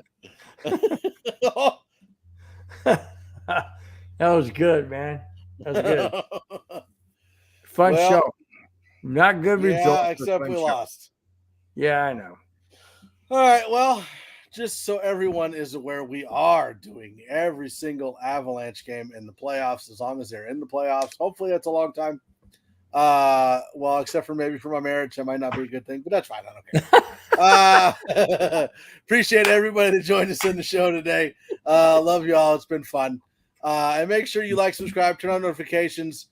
Tell your best friends, tell your boyfriend, tell your girlfriend, hide your wife, hide your kids, hide everybody. Tell them about the network. Tell your boyfriend. Tell your Because girlfriend. we enjoy doing what we do.